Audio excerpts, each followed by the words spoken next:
Yeah, And I yeah, was yeah. like, bro, a person that does that, they know what kind of injury they have. Because if you're not sure if it's serious, you don't act like that. But he must have known.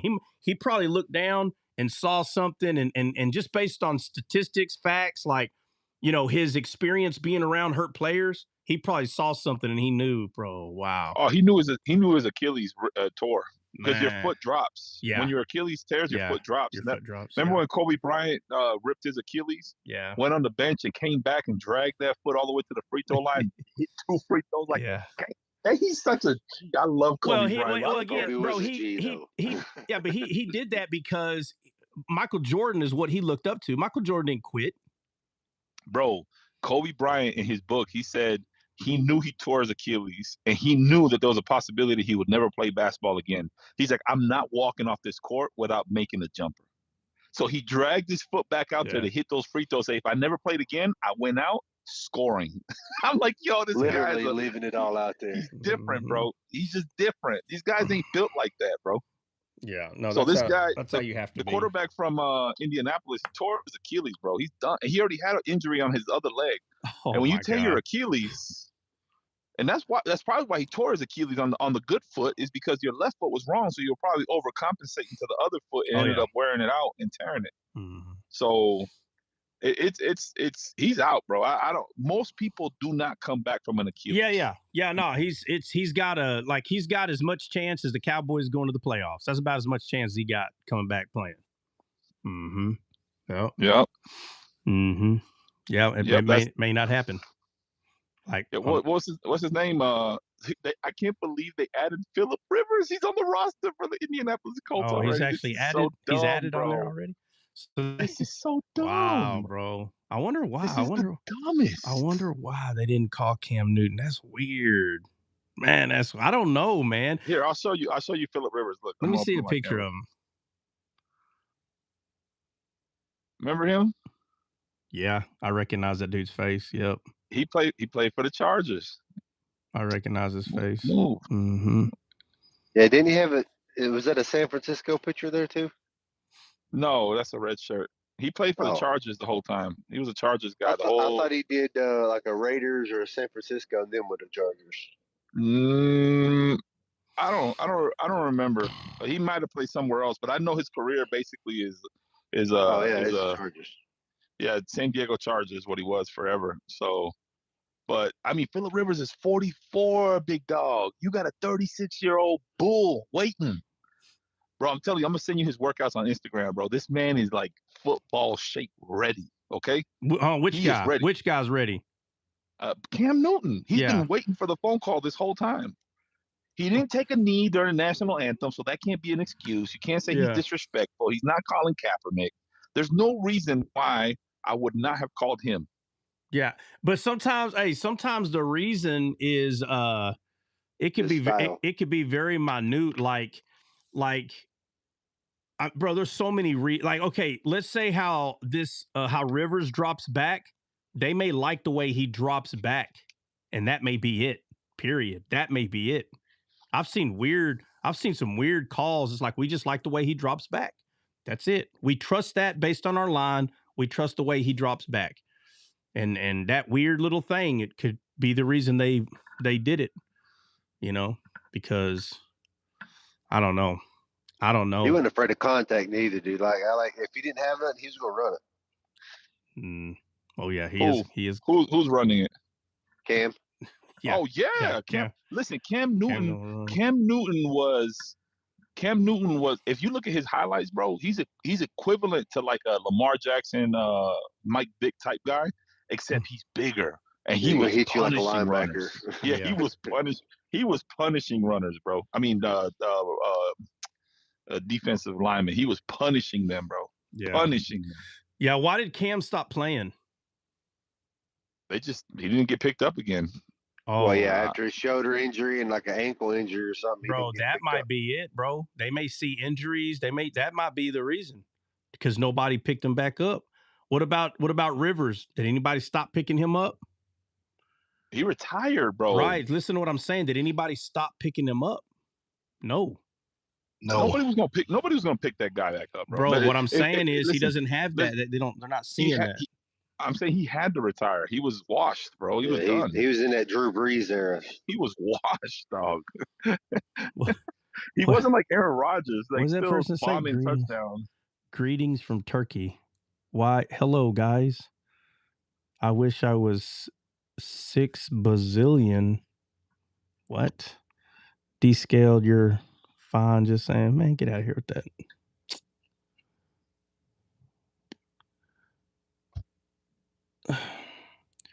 What's up? What's up, Naleen? Yo, what up? Oh, you dropped your God, baby. I can't say he Oh, dropped it. that's it. That's it, bro. That's it. He dropped his And baby it's recorded. on live, I'm bro. calling CPS right now. Hold on. These are my. Oh, You don't have to. for those of I you work guys, with them now. hey, for those of you guys, for those of you guys that don't know, if you don't know, now you know, and we're gonna be announcing this all day long. The I Am Your Garden is out. Finally, CJ finally came through. Finally, after 3 months. Yeah. He went to boot camp for 13 weeks and got it done. Yeah. Gaff, you didn't upset me. You're good. Yeah, man, he about time. Well, after doing the math, CJ has come to a conclusion that the album Wise Man Anthem, the album itself, it's already uploaded. But if you don't give the platform like enough time to look over it and make sure there's something that they don't like or whatever, if you don't give it enough time, they can push it back. And that happened a few times, and it hurt us because I wanted this to come out about time Christmas came out. But it looks like from what CJ is saying, and we could have done it, we could have made it shorter, but they could have kicked the whole thing back.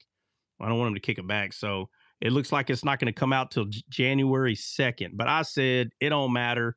There's really only one, man, what the heck?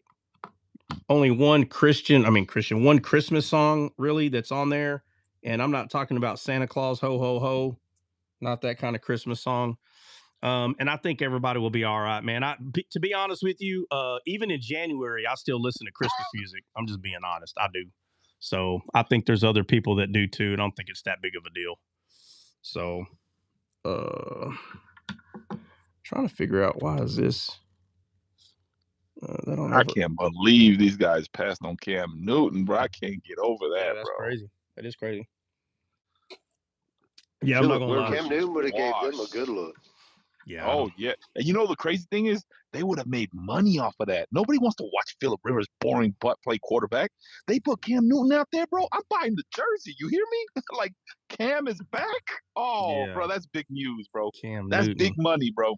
Big money. Yeah. Big money. No, there's bro. a problem. I'm telling you right now. I'm telling you, there is a problem somewhere. There's a problem. Me and you may not know what it is. There is a problem somewhere, and I hate to say it. I kind of would like to know what the issue is. Like, what's the issue? Because, and Cam Newton. I don't know if I told y'all this story, but there was a girl in college that dated Cam Newton, and Cam Newton was kind of what you look at the way he dresses now. There's a lot of people that say he's weird, kind of like what's the weirdo in the NBA? What was his name again? I can't remember his name.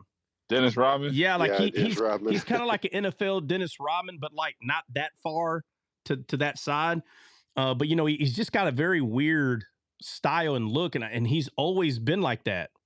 And so there was a girl that was dating Cam Newton, and he had a bicycle, like a motor scooter or a bicycle or something, and he stayed on campus, and all he did was train. And these girls called Cam Newton. He's a loser. He doesn't have a car. He doesn't. I guarantee you. Look at the way he dressed. I guarantee you they threw him under a bus. This girl leaves Cam Newton, bro, in college. They talked this girl into leaving Cam Newton, bro. Now, again, to them, he's not Cam Newton. He's just Cam Newton at college. This guy that, he thinks he's going to make it big, Cam Newton.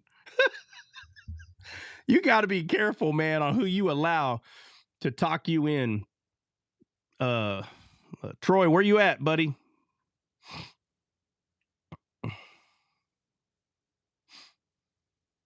Yeah, Cam Newton is currently a free agent, bro. So he's never Yeah. retired. Hey, somebody just asked me, do you have autism? Oh my Lord. People are stupid. Oh my Lord. Oh man, they have me rolling, bro. I can't stop reading the comments now, bro. I'm sorry, bro. Hey, guys, it's like they put just joking. I don't care if you're joking or not. It's freaking hilarious. Like just stuff that comes out of left field, bro. I freaking love it, dude. Oh man, because sometimes it'll be like a serious question, you know, and then I'll have dialogue or whatever. Well, not really dialogue. I'll tell them what I think and I'll let it be. But oh man, that's funny. Yeah. So yeah, no, that is weird, man. I'd like to know. I want to know. I want to know. They may not tell us the reason, but I'm not gonna lie. I want to know, bro. I would have loved to see him on the field again, man. That'd have been. I ain't gonna lie to you. Who I'd love to see play one more time. It's too late. Obviously, he's too old, but that would have been. Oh god, the one that got in trouble for fighting dogs. What's the name? Mike Vick. Mike Vick. God, I love watching him play. I did, man. I love watching him, and you already know he's gonna do it. He literally tries to act like he's gonna throw it. I don't know how I could tell. I was like, oh, he's running. That's it. This dude would get 20, 30 yards sometimes, bro. Take off. And nobody could stop this dude. I freaking love watching him play, man. I liked playing as him on the Madden. Oh, I bet you He's do. OP. Well, I bet you do. He's fast. He can throw. Shoot. Yeah, man.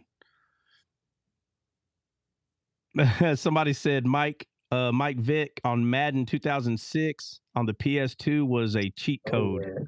Oh, yeah. I guarantee he was. It's kind of like if you pick Bo Jackson. Y'all remember play a Techno Bo? No?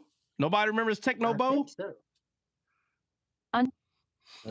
On the Nintendo, there was a football game called Techno Bo. And if you pick Bo Jackson as your running back, Bubba, all day. Ain't nobody catching you. It's not gonna happen. You can run around the entire field over and over. It's funny. You look so amateur.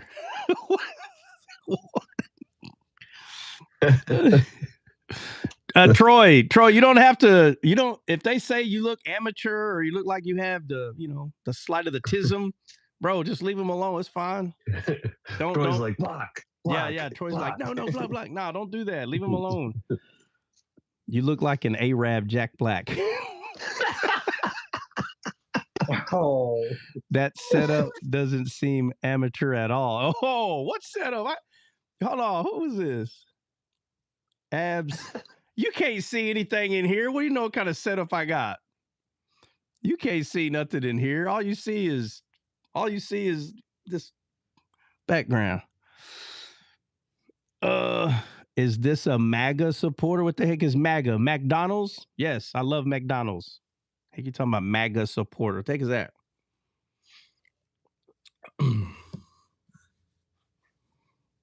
Now, if you tell me you're not a McDonald's supporter, you need to get out of my live. You sit on a throne of lies. I support their breakfast. That's not it. Oh, mic and headphones. It's huge. It's a big deal. Man, hey, listen to this person, gotta bro. love McDonald's. This person is literally telling me what I got. So he's like, your headphones are this, your mic is this. Oh, okay, my bad, bro. I'm sorry. I didn't mean, okay, I apologize. I 100% apologize. He said, man, no, man, my God. All right, my bad. Are you a Trump supporter? You talking about the president? Is that what you're talking about? Why are you calling President MAGA? What the heck are you talking about? Right? Hold on. I'm sorry. Hold on. Let me see if you're the same person. Sly, is this MAGA or MAGA supporter? Yeah, you're the same person. Why are you asking if I'm a MAGA and then you put Trump? Are there two different things? You talking about the President Trump? Because you capitalized the T on Trump. Just say, who's Are your you daddy? a Trump supporter? Maybe you are a Trump supporter. Maybe you're a Trumper. I mean, even my haters support me. They just don't realize. Let's see. Are you a storm trumper? Somebody said you got that $11 you owe me. What? What? I guess they want to pay $100 a gallon. I guess they don't like cheap gas. Whoa! Why are you calling me a loser? What the heck, bro? Your comments popping off today. Easy. Yeah, calm down.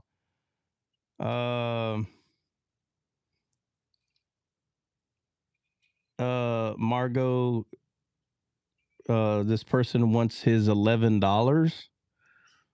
Why do just pay up? How do I owe you $11? Just pay up, Scott. All right. Pay up. What do I owe you $11 for? Oh, that's probably what they wanted, that question. They're gonna.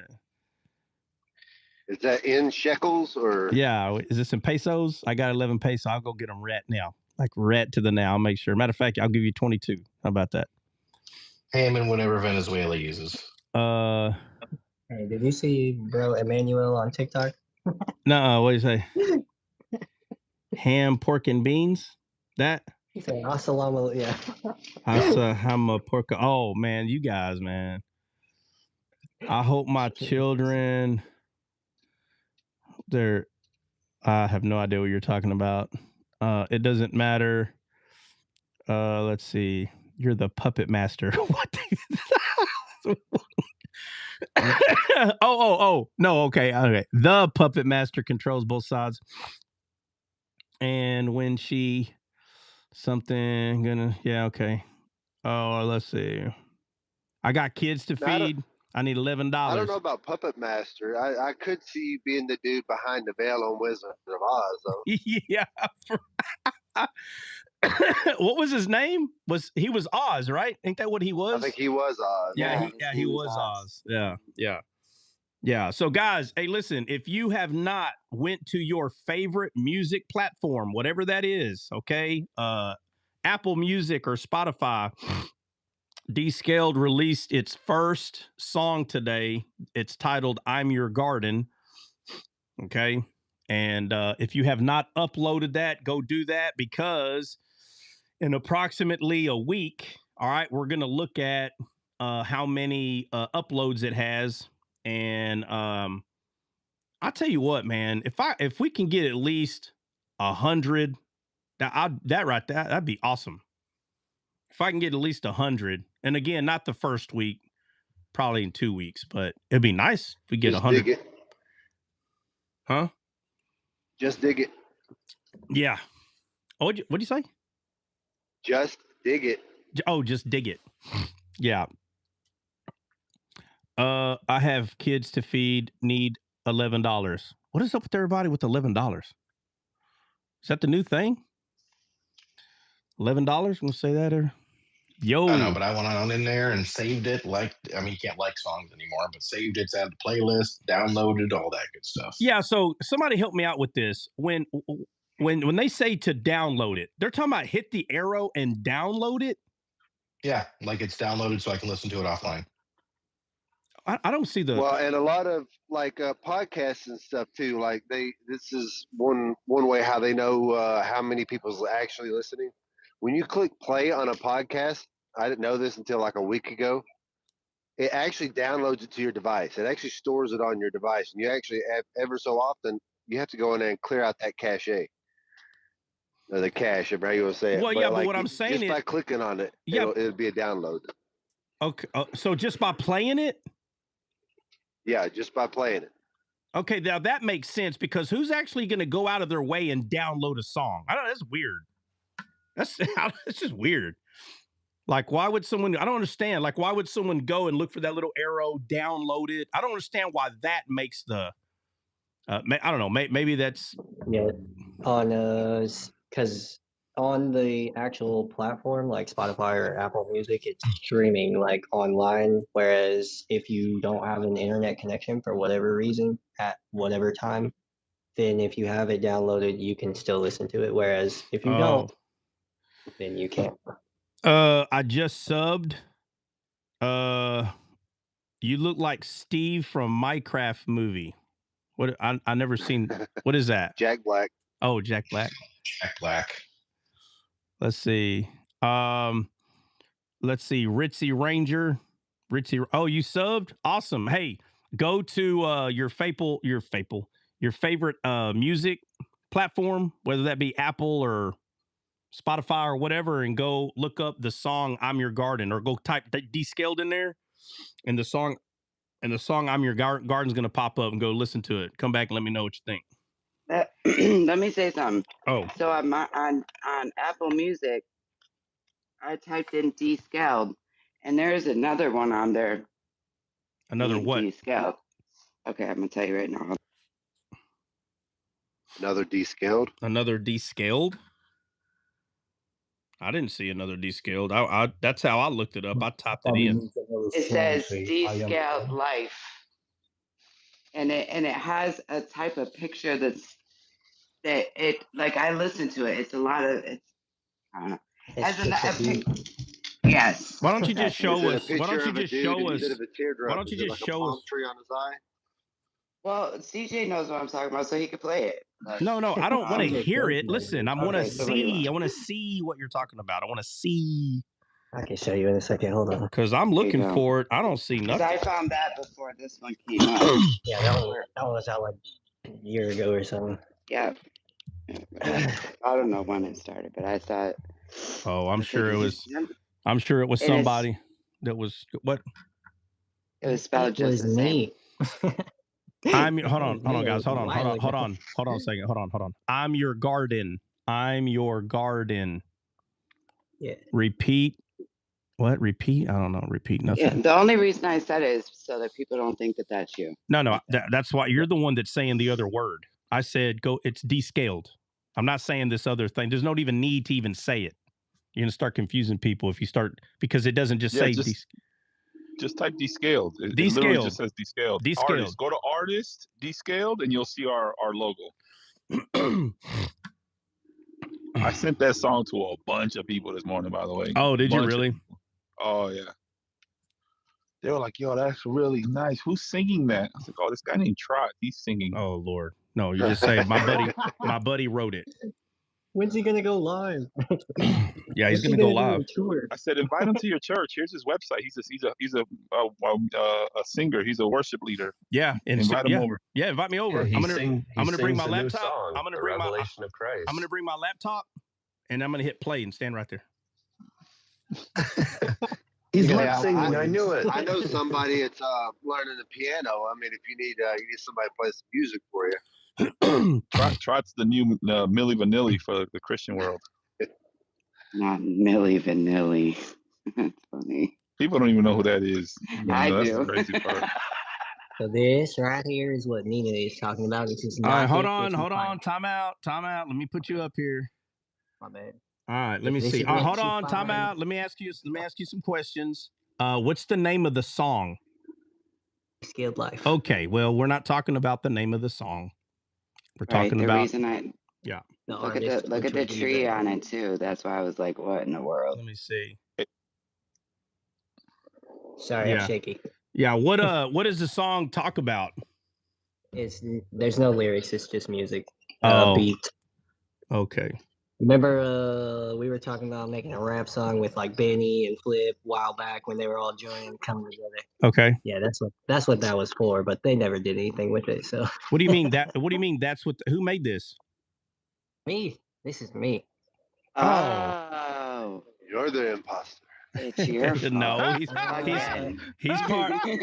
think Rise. Yeah, I literally was gonna say this was somebody that's been to Dcaled before, 100% to say Dcaled, but he's not an imposter. CJ's the one that he uploads Dcaled music, so it's all good. CJ's trying to start a infighting of the East and the West Dcaled. That's like East and the West. He's a ditty over here. Give yourself. No, that's we do what? It's like Mark Zuckerberg said, "No, I created Facebook." Take the big screen, Trot. Oh. And bring me back up, please. I'm switching phones. Bring you back up. Okay. Yeah, so today is me and my heifers 5-year anniversary. Happy anniversary. Now, Christian, why would you think that you would be the one that needed to announce that? What? Why do you think he acts like he didn't Yeah, he hear. acts like he I don't understand the way you think, bro. Like, you know, Hey, I'm bring about Dre to up. like, you Let me say know, something in his language. you know, I'm about to Bogarted. say, clearly, you know, I'm about to say it's our anniversary and you want to beat Bring me. Dre up. You want to beat me to it? How's that make any sense, bro, in your head? I don't understand. I don't get the way you think. I really don't. was just being nice. That's not being nice. That's being rude. It's like watching a movie and somebody tells you the ending before you get there. That's Like, So, Kristen, you don't think that's being rude, what you just did? We need to go over passive aggressive with Christian. Christian, do you not understand that's rude? That's now you are the donkey.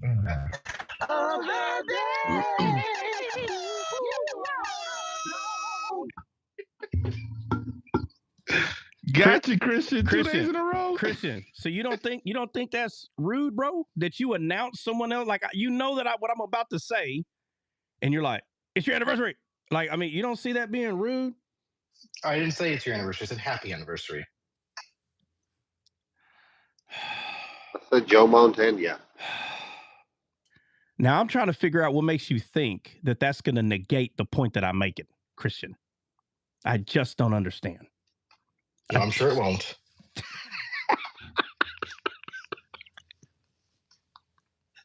Hey, Christian, put that. Hey, Christian's got a freaking like punching bag right here, and it's got a Dcaled logo and my face like right beside it. He puts that sucker on mute, and he's like, Hayukin. He throws all the Hayukins. And the little guy runs across the screen, and he punches you in the knees. What little guy? The good thing about Christian is from Mortal Kombat. What you know, guy? Little guy. If you like, I can't remember what his name is. Like the little guy's like, hey, I got you, and he runs out and punches him like you do the right combo move. What? Hold on. What? Is that the same? Is that Christian? Is that the same guy that says Toasty? Yeah. Hold on. The Toasty guy don't hit nobody. What are y'all talking about? Yeah, he does. Yes, he does. Man, pull it up. Does. Pull it up. I'll pull it up right now. I literally just had a conversation with my buddy about this. Bro, watch this. How did I miss that, bro? I played all of them. Or maybe my buddy did a video because he thought the guy was saying whoopsie. And I'm like, no, he's not saying whoopsie. He's saying toasty. Yeah, okay. Well, and he's like, no way. Everybody thought it was whoopsie. Me and my friends, we would say it was whoopsie. Yeah, and then maybe a year or 6 months after the game, some older guy was playing. He goes, "Hey guys, he's not saying whoopsie," and we're like, "Yes, he is." And he's like, "No, that guy's name is something." He said he's saying toasty. And we started listening. I was like, "Oh, he is saying toasty." Matter of fact, I'm about to put that on my soundboard. Toasty.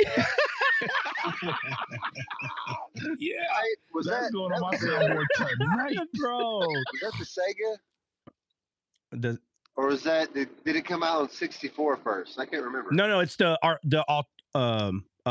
big game. The big one. What do you call the big ones? Big ones. Yeah, the big games that you stand in front of and play on. Mega. Oh, like an arcade. Arcade. The arcade game did that. The arcade. Yeah, because it was an Easter egg. It was a developer joke. Yeah. Yeah, but did y'all ever play it though? Like on the I think it was Sega. Maybe Sega or I can't remember. Nintendo 64. I played them. I didn't play it on Sega. I played them on all of them. I don't remember. Dre, I cannot picture what you're talking about. You're saying the toasty guy runs out and punches someone in the midsection?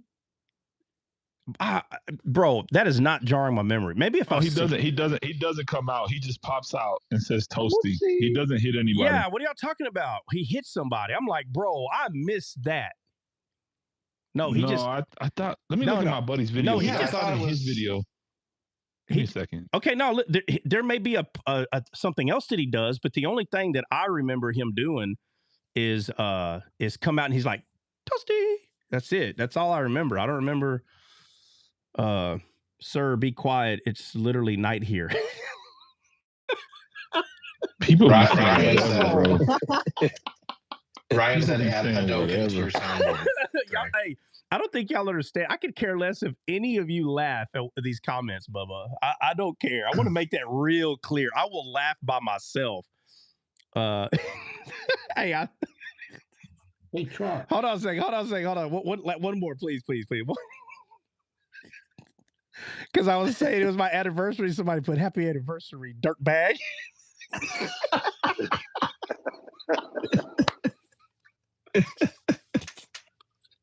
Oh, it's too good, man. Bro, it's too good. You know what? I'm going to turn TikTok off. I'm staying on YouTube. I'm just going to laugh. I'm going to waste my day right here.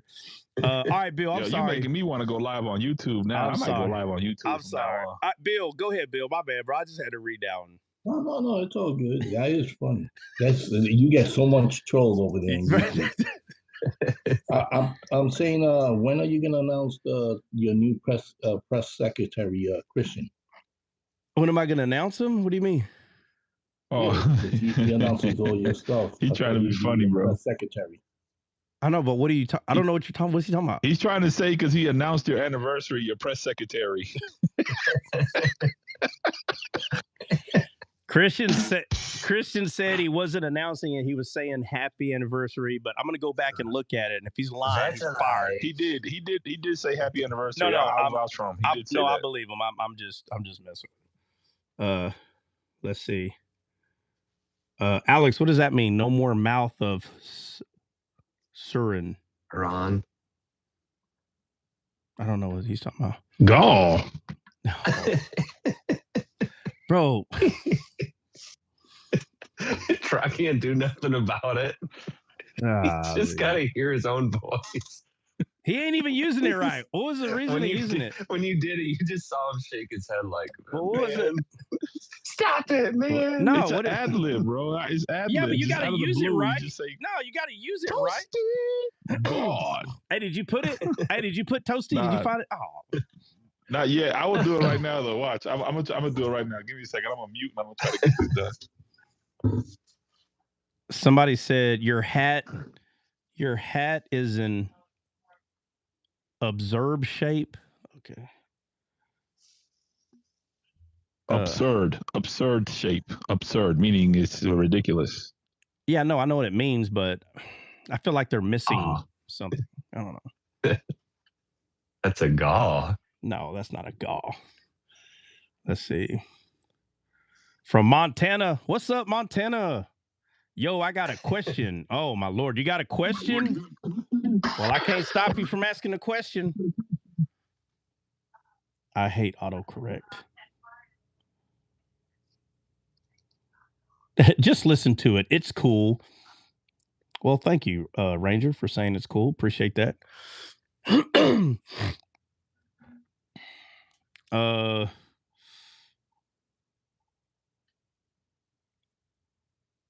Ooh. Yeah, that man, I understand the joke, because I've used the joke in Iraq. That man, that's a funny joke, but probably wrong timing.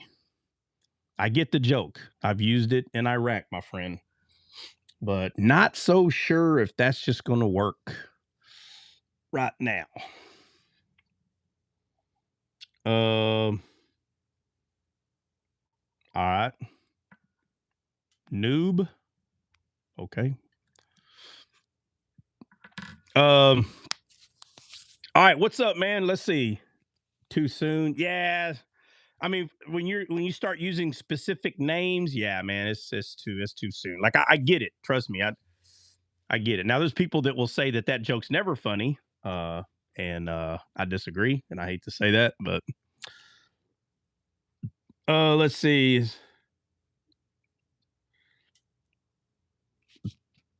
Let's see. My kid's birthday. Can you please wish him? All right, happy birthday to your kid. Cool. Awesome. Man, excuse me. Yeah, so yesterday we had another episode of Ripping Scales, and of course, I was found on my back looking up and found wanting by all my peers because yet again, I didn't even get 1 point. So I am the only person that has a freaking goose egg right now. It seems like everybody else is doing good but me. Zero for the hero. Have you tried getting good? Got him. Hey, Dre, hit the highs. What is it? Oh, I don't have that one recorded yet. Bro, I yes, gotta you put do. that one on What there. do you keep saying that, bro? I've heard No, because I got 2 different soundboards. So Okay, I'm on well, my put main it on soundboard. both. Put it I'm going to put it on this one right now. Give me a Put it second. on I got there. But I'm look, so tired I of you. got this one down, though. I'm fiending for this. Oh my gosh, bro. Gone. Oh my, bro, stop ruining the goal. That is not what I would say it. I would not say it right there. Hey, I control my own soundboard. No, okay? bro, you're not going to change what I say. He's taking the flavor out of it. You're ruining it, bro. It's very, very specific. Hey, Christian had already ruined it, bro. Like, he said it so much that I was just like, oh my God. Every 5 minutes, God. Even in the text messages, it's like Trot Only Jr. if somebody says something crazy. That's the only time. Yeah, at least he used it right. You're just hitting it just to freaking hit that thing. Yeah, to just annoy you, basically. Hold on, I'm going to get that. At least... Give me a second. I'm about to put it on here. I'll be back. Bro, I remember I was trying to explain, Dre. I was like, bro, find the monster, or not the monster, but the evil man. What are they called? Voldemort. No, Dark Lord. Oh, You gotta give up. My bad. Listen, guys, what are all the bad characters called? There's a certain name for all of them. The villain. Villain. Thank you, Nina. Thank you. That's my fault. The villain in Harry Potter. Somebody said his name, but Voldemort. Yeah. Voldemort. Whatever. Anyway, I was trying to get Dre to find where he's like, doing it. They shoot that green stuff. They're like, and he's like, "What are you talking?" Yeah. He was like, "What are you talking about?" I was like, "God, you don't know what I'm talking about." I was like, bro, all that stuff you use, like when you cook somebody and that would be perfect. And he's like, and I'm trying to find it, and I finally find it. And he's like, I don't get it. Because I sent him a whole video of him doing it. And he's like, I'm like, oh my God, dude, it took me forever. But whenever he got just the part where he says that, Dre got it, he's like, oh, okay. It took forever. I couldn't get him to understand what I was saying. Freaking hilarious. And then you had people coming on, that's witchcraft movie. I was like, do you not understand what we're doing? Oh my God, people, man. I swear. I swear, Christians, boy, they be Christianing too much. People gotta understand witchcraft has no power. It has none. That's why we're making fun of it. It's weird how people think. It's just a dumb movie series. It's just a movie. It's not real. I don't understand people. And they're like, you think it's not real, but Satan works in. Listen. Nowhere did I say that Satan's games are not real. His games are real, whoever allows them to be real. But when you yourself know something's not real, my friend, then it's not an issue for that person because they know. But yes, there are people that can fall to these things and believe it's real and get sucked into it. And then now Satan, the little puppet master, but you don't treat everybody. Y'all. Bro, it's so funny, bro. It's so funny. Like, can you? I just want to hear you play that on somebody whenever they're like, you're basically cooking them, and they're like, no, but hold on, and then. Oh, it's happened. You're like, bro, you're toasted. Hey, you hit him with that, abracadabra, and then after that, toasty. Let me see how that would work. Toasty.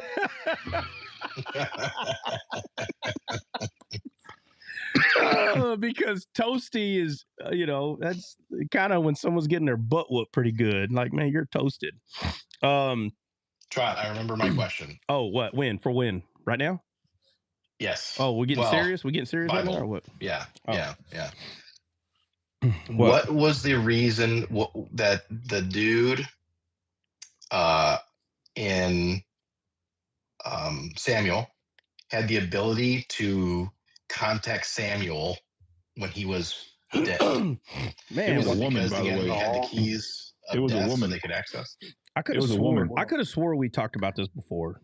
But we've Yeah, we talked did. about the story, but I'm talking about this specific thing. The specific thing. No, I've Happy talked about. anniversary. I've talked about all of it. Who said that? Mac. Oh, Mac. Thank you. Yeah, it was a woman that did it, Christian, and we did go over that, and it goes back to having the keys of life and death. So, Okay, that's what I was thinking, because the enemy still had the keys. Got it. All right. Let's see. Jay White gives you a shout out. Jay White, who is that? I haven't seen Jay White on here in a minute. Yeah, Who Jay is White. Who's person? that? I think we had. Wait a minute. We used to have someone Jay White come up here. I think, Same one? I think she thought the Earth was flat and all that. Oh, yeah, that's right. The flat Earth girl, That's right? right. Yeah. She went to Legoland. I don't know what happened. Yeah. She started telling Legoland. people. Yeah, she started telling people that this is actually the real Matrix. Like the movie is actually real. Like this, we're in the Matrix. Like I heard. Yeah, Yeah, she believes we're in a snow globe. It's flat, but it's round. Yeah. Yeah. And she said every Christmas when someone shakes a snow globe, it's we're in there. She said That's how snow Yeah, comes, right? she God knows shakes her the snow Detroit globe, Lions and then were good. snow comes out. We're They in a got program. spanked by the We're in a Packers. program. And the program glitches on occasions. We can see it. When the program glitches. Yeah. What? Hey, that was kind of funny though in that movie. Neo, he's like, whoa, that's funny. And the person's like, what? I could have swore I just seen that cat. It's like deja vu. It's like there is no deja vu. That person knew, like, oh crap, they're in here with us. I was like, Hey, so what do you consider that though, Try? What? I never asked you that. Like deja vu. Like I've had deja vu moments where things have like all right, so let's go happened before they happen. All right. Like what is that? All right, let's go look up the word deja vu, find out what language it is and what it means, which I've already done. If you can spell it's that, French. that is amazing. Well, So we as the French term, deja vu. Well, obviously it's a French term. So let's go look at it. And what does Deja it mean? vu. It's what the It's spelled DAYSHOVOO, by the way, just for you guys that don't know. And it's likely a phonetic spelling of a typo of deja vu, which is DEJAVIU, which is uncanny feeling of having already experienced something new. Right. So all it is, and I don't care what the French people or the deja vu people or whoever claim, all it is it's your memory. Something has happened before and it's not the same thing. It's just something that's exactly the same. And we're taught to believe that you're reliving something or you're living in something that has been waiting to happen. But the truth is, Nah, dog. Yeah, dog. There's some things that I have seen ahead of time. I'm like, yo, no. and then it's happening. I'm like, yo, this is crazy. I've been here before. This is I've how seen I it know in I'm a dream eternal. before, and then seen it in This real is how I life. know I'm before. eternal. Stop.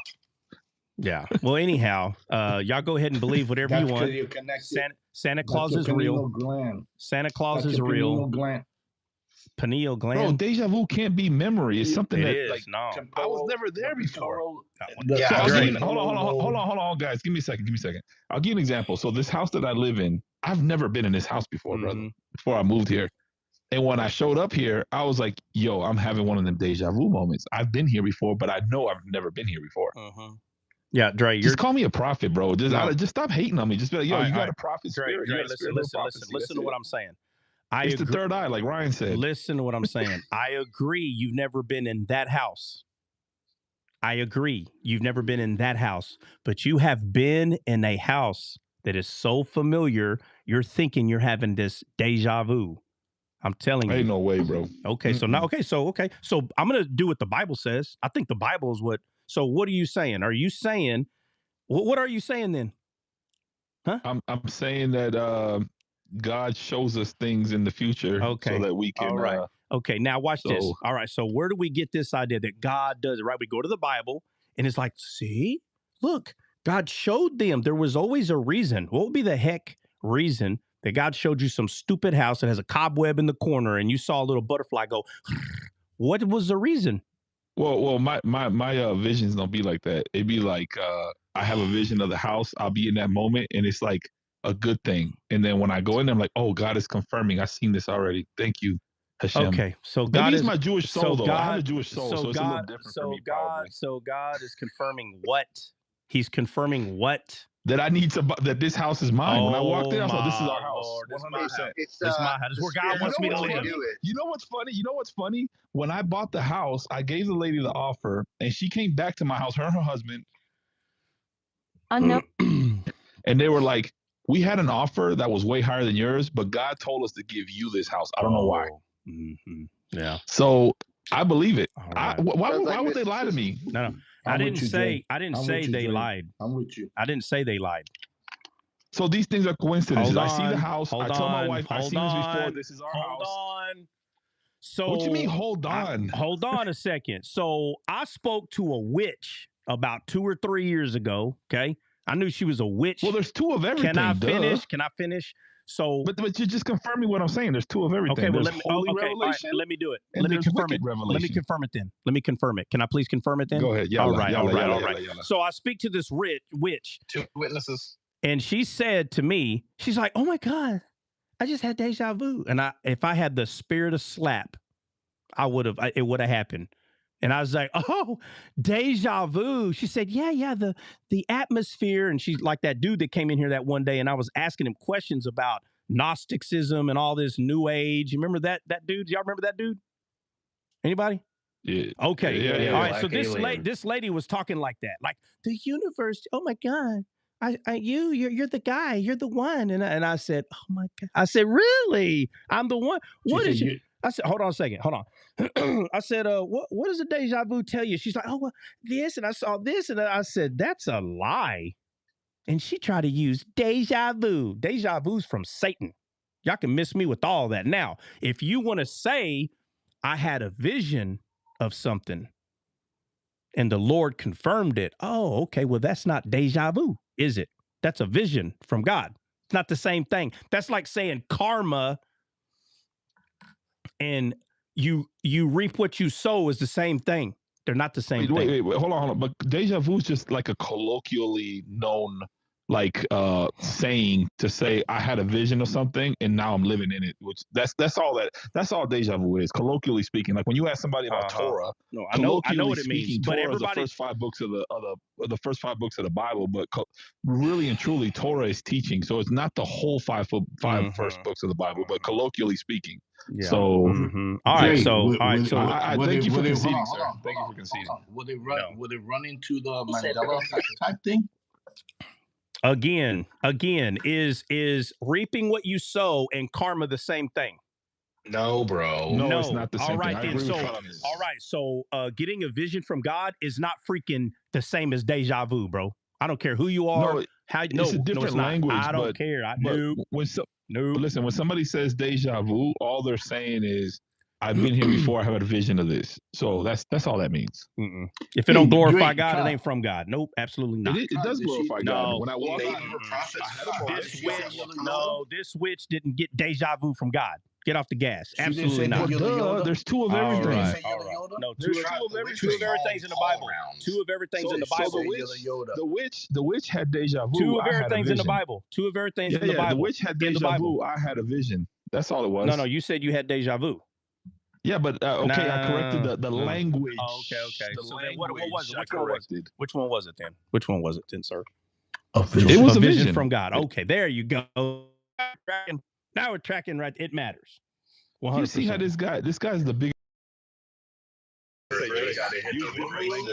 a man of God. Just don't say deja vu, say a vision instead. That's right. Because deja vu doesn't come from God. Did the witch say you're the Yoda? Did witch say I was Yoda? You're the Yoda? What? Yoda? You're the Yoda. What? The what? The what? Mark Shinoda? What?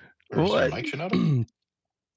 No, the witch was. Let me ask you a question. The witch. Hold on a second. Hold on. Just goes to Bill. Bill, the witch was witching. Okay, witches lie. They lie. Okay, you don't listen to anything they say. They're liars. Well, one followed Paul around. Right. Yeah, she was a good liar. She was a liar. Let me ask you this. Well, she was telling the truth, but she was she wasn't. She wasn't telling the truth. She was lying. Let's go to it. She was saying, hold on a second. She's saying something that was true. but she didn't believe Right. it. Therefore, she was lying. Oh, I agree. I Okay, didn't so say she believed it. she I was said lying. she said something that was true. Yeah, but she didn't believe it. Therefore, it's a lie, my friend. It's a lie. Well, either way, All my right. question is, would the book of is it wrong to say that the book of James is written to Jews? Okay, if we're gonna say that the book of James is written to Jews, what verse would you use to like prove that? James 1:1. All right, let's go. Let's go then.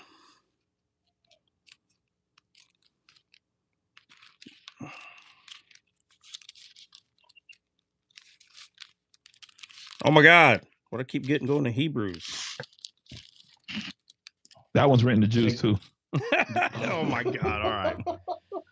All right. So the disciples were just Jews, nothing else. I think there's a distinction. I do believe I'm starting. The more I go over this stuff, I think that there is a distinction for at that time what Jews born under the law kind of had like.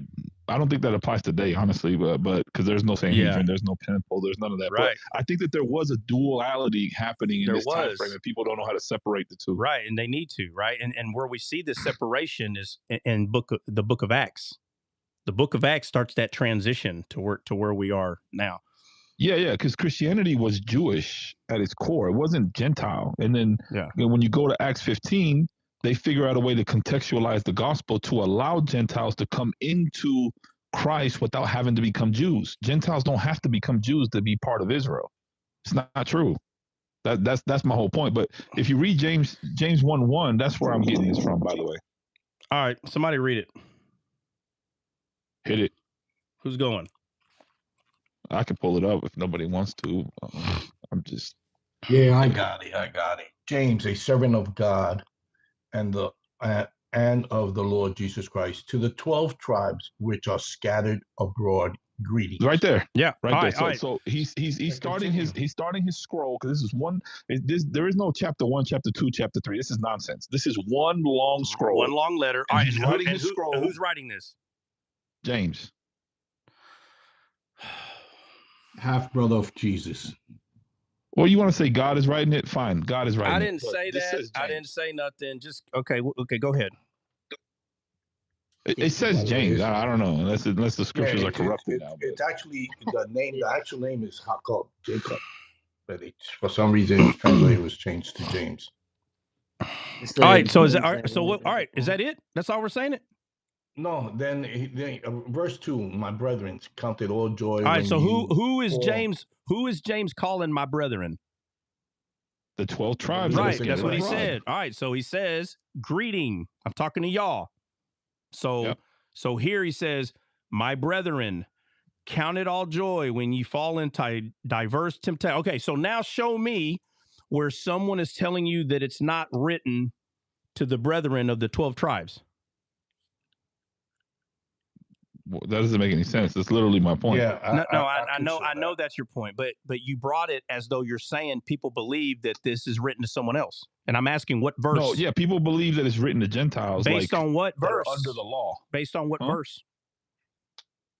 What verse are they using? They take it on. They take it on as if it's written to them, but James is literally telling you who his audience is. No, I know, but I'm asking. They act like verse 1's not there. So when they read it, no matter what verse they get to, they're reading it as to Gentiles. Okay. Right. No, well, not to Gentiles. All right. They're reading it to believers in Christ. Okay, so my this. One second. Go ahead. One second. They use this and they say, and then they'll run to Paul and say, well, look, Paul said in Jesus Christ, there's no more Jews, no Gentiles. No male, female, no bond. I want to know. Right, listen. Writing to the Gentiles. I want. Hold on. Ministries to the Gentiles. All right, hold on, please. James never says. Oh my God! All right, whatever.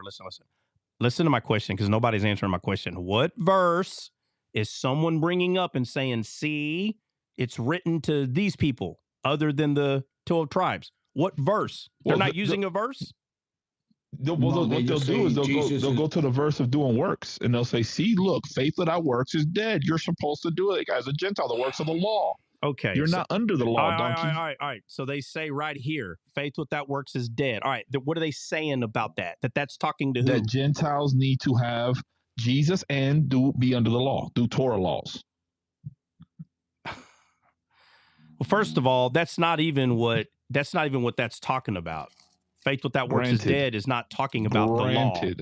So Granted. My question is Yeah. the book of James written to Hebrews, Jews that were under the law, 12 tribes, or is he writing to Gentiles? That's my only question. Yeah, well, he says brethren. So he's not only talking to the 12 tribes, because every believer calls themselves brethren. Yeah, but Jewish people call themselves brethren, so it doesn't necessarily mean that he's talking to Gentiles. No. Like-minded individuals. Hold on. Let me finish. It shows you. Go ahead. Okay, go ahead. No, Bill, go ahead. If you continue there, go ahead, Bill.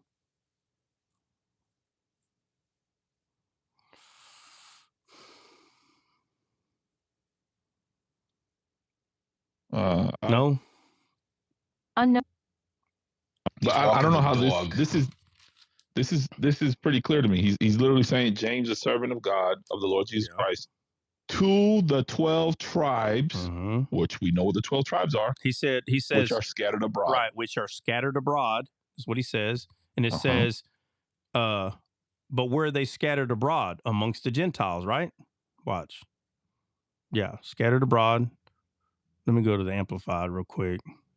Yeah, scattered abroad among the Gentiles in the dispersion. Greetings, rejoice. I'm going to read it in Amplified. It says, consider it nothing but joy, my brothers and sisters, whenever you fall into various trials, be assured that the testing of your faith through experience. So you have to already understand the fact that he's saying the testing of your faith. That was a huge conversation for the Jews that went from being a Jew, right, under the old law coming into the new covenant. The testing of your faith. This is talk of Christians. So even though he's talking to the 12 tribes, these people are still under the new covenant, Christians. So he's not. No, that's not my contention. My contention is that he's talking to people who were born. The whole book of James, to me, when I read this thing, it makes now I kind of see it now. Like, no wonder he's speaking this way, because he's talking to people, not Gentiles, who have never been under the law, because they don't have, like you said, their imagination isn't there. Yeah. They don't think I have to do works. No Gentile says, well, I got to go do the works of the Torah. No. None of them. No, so when he's speaking here, he's speaking to Jews, right? Because Jews are messianic. Hold on. There is no such thing as a separation between Jews. Hold on. He's speaking to Jews that have accepted the Messiah and now are Christians. They're no longer Jews. They're still Jews, brother. They're still Jews. They're just Jews that believe that Yeshua is Messiah. There's no difference. Okay, fine. Okay, fine. If you still want to call them Jews, you go right ahead. Okay, but these are the Jews that have received the Messiah. So I agree with that. All right. So therefore, they're not the same Old Testament Jews. It's a lie. No, that's the whole point, is that they're in a time frame where they still have a temple, they still have a Sanhedrin, and their faith is being tested in Christ. So now they're starting to feel a certain way. So James is saying, hey, I'm going to speak, because remember, James was the archbishop. He was the big dog in Jerusalem. He was the head of the Jerusalem church. The very first church ever founded that was messianic, or Christian, if you want to call it that, was the head of that church was James, the brother of Jesus. Right. So he's writing as an archbishop, if you will, as a bishop, to all the scattered nations, to all the Jewish.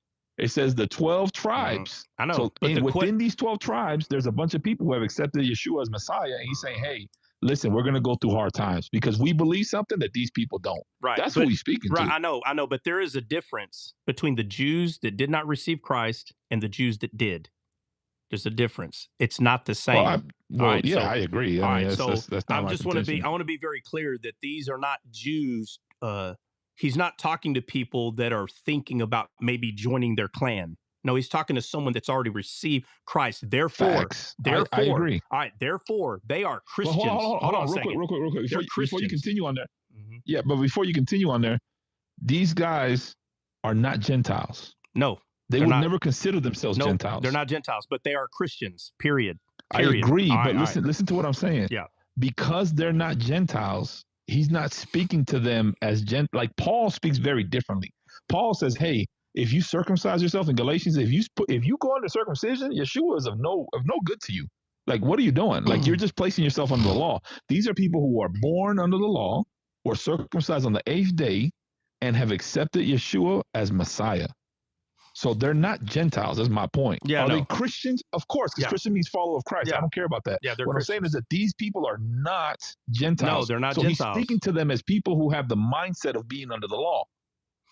Yeah, they're not Gentiles. He's not talking to Gentiles, right? But he's talking to Christians. So when a Gentile reads this today, a 2025 Gentile reads this today, and says, look, right here, it says, if your faith without works is dead, brother, you need to go back to Torah. Yeah. What are you talking about? Yeah. That's yeah. not what he's not talking to people who were never under Torah. He's talking to people who were under Torah, including myself, by the way. Even though I am a Jew, I've never been under the law in that way. Like none of us have, because the temple doesn't exist. Yeah. What are we talking about? There's no Sanhedrin. Nobody's under the law. This is a lie, in my opinion. And most of the people who claim to be Torah observant, you weren't even circumcised on the 8th day. How are you under the law? Yeah, but doesn't make sense. Yeah, but again, the Bible makes it clear that there are going to be people, bro, that they take more serious traditions than God's word. And the what James, the people he's talking to, are people that is not choosing. Hold on a second. He's not talking to people that are holding traditions over God's word. These people are people that let go of the tradition.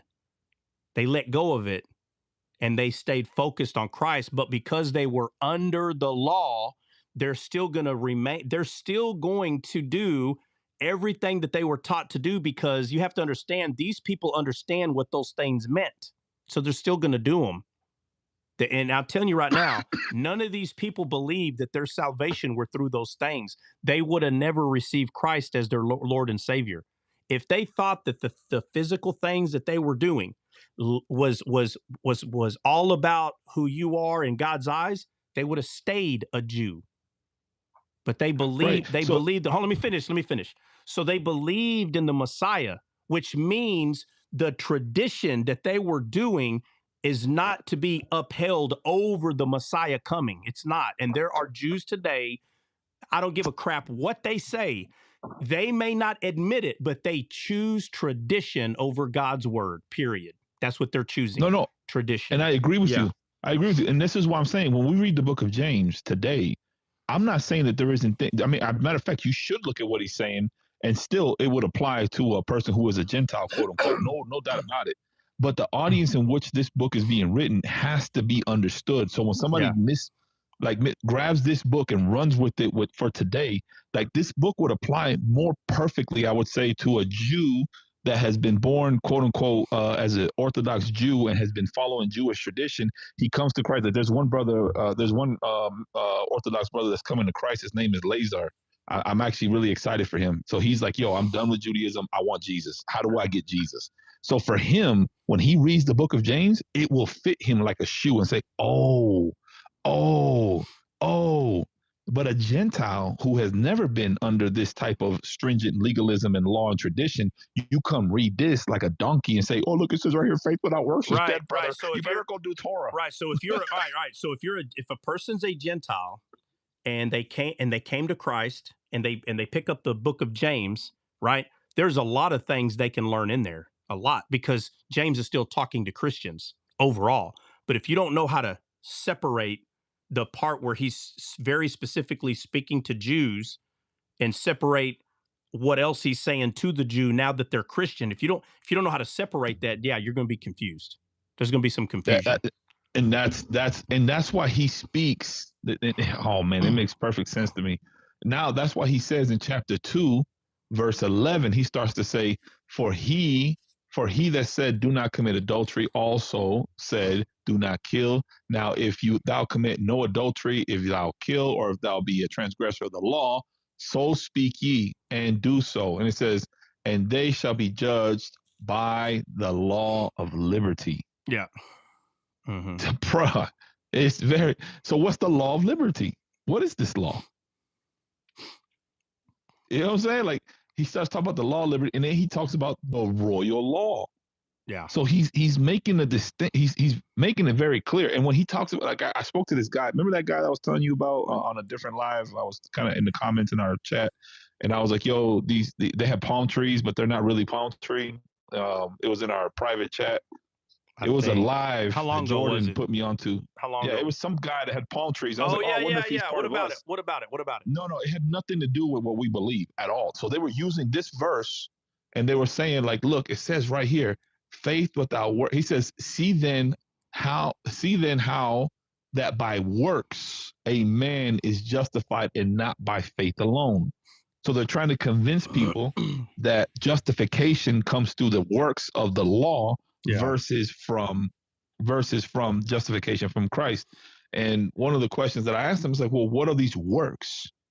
And they can't answer the question. What are the works? In context, in what Paul and what James is talking about, what is these works? Where are they at? Oh, it says if a brother or a sister is naked and destitute of daily food, and one of you go up to them and say, "Depart in peace, be ye warmed and filled, notwithstanding ye give them the things which are needful for the body, what does it profit?" So my question is, if that's what he's talking about, works, faith without works is dead, and in context he's talking about feeding somebody who's hungry and not just saying, hey, be happy, don't worry, be happy, go on your way.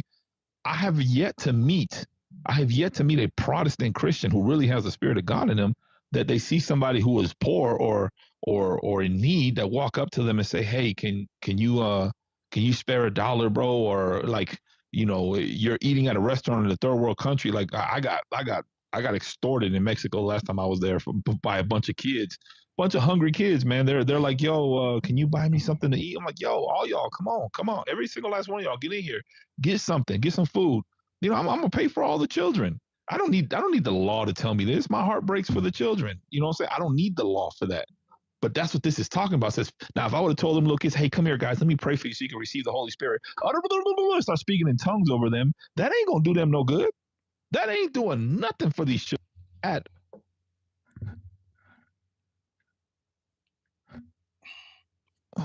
My bad, I got a phone call. That ain't doing nothing for these children. That's what James is talking about. You say you have like the goodness of God in you, and you say you have faith, but I don't see you like manifesting that faith. So what are we talking about here? So when they talk about the works of the law in this particular chapter, I'm like, yo, I think, as a matter of fact, I think Protestant Christians are probably the best at this compared to anybody else. So even a Muslim would do this. So does that make them justified now? Like, what? It doesn't add up. But that's why my whole point is I'm going back to the book of James is written to the 12 tribes of Israel. It's not written to Gentiles. Clear as day. So yeah, but there are things there that could apply. The Christian, a believer, could apply, and that's one of the works. That the servitude, because that's how I use it. I use it to show that we should be serving. Our faith should show fruit to help and to serve. Yeah, it's a nature change. That's what I keep telling people. It's a change of nature. You don't need somebody to write down rules for you, rules and regulations on what to do and what not to do. When your nature changes, the things that you desire to do, I no longer desire to do. Paul makes that very clear. I don't understand why this is confusing. And then in verse 21 it says, was not Abraham our father justified by works? What works was it? When he had offered Isaac his son up to the altar. So what do we offer up to the altar? So let me read this real quick, Dre, and just to so everybody can understand like this other side of this. So James says in chapter 4, even though we know it's one letter, right? It says, from whence come wars and fightings among you?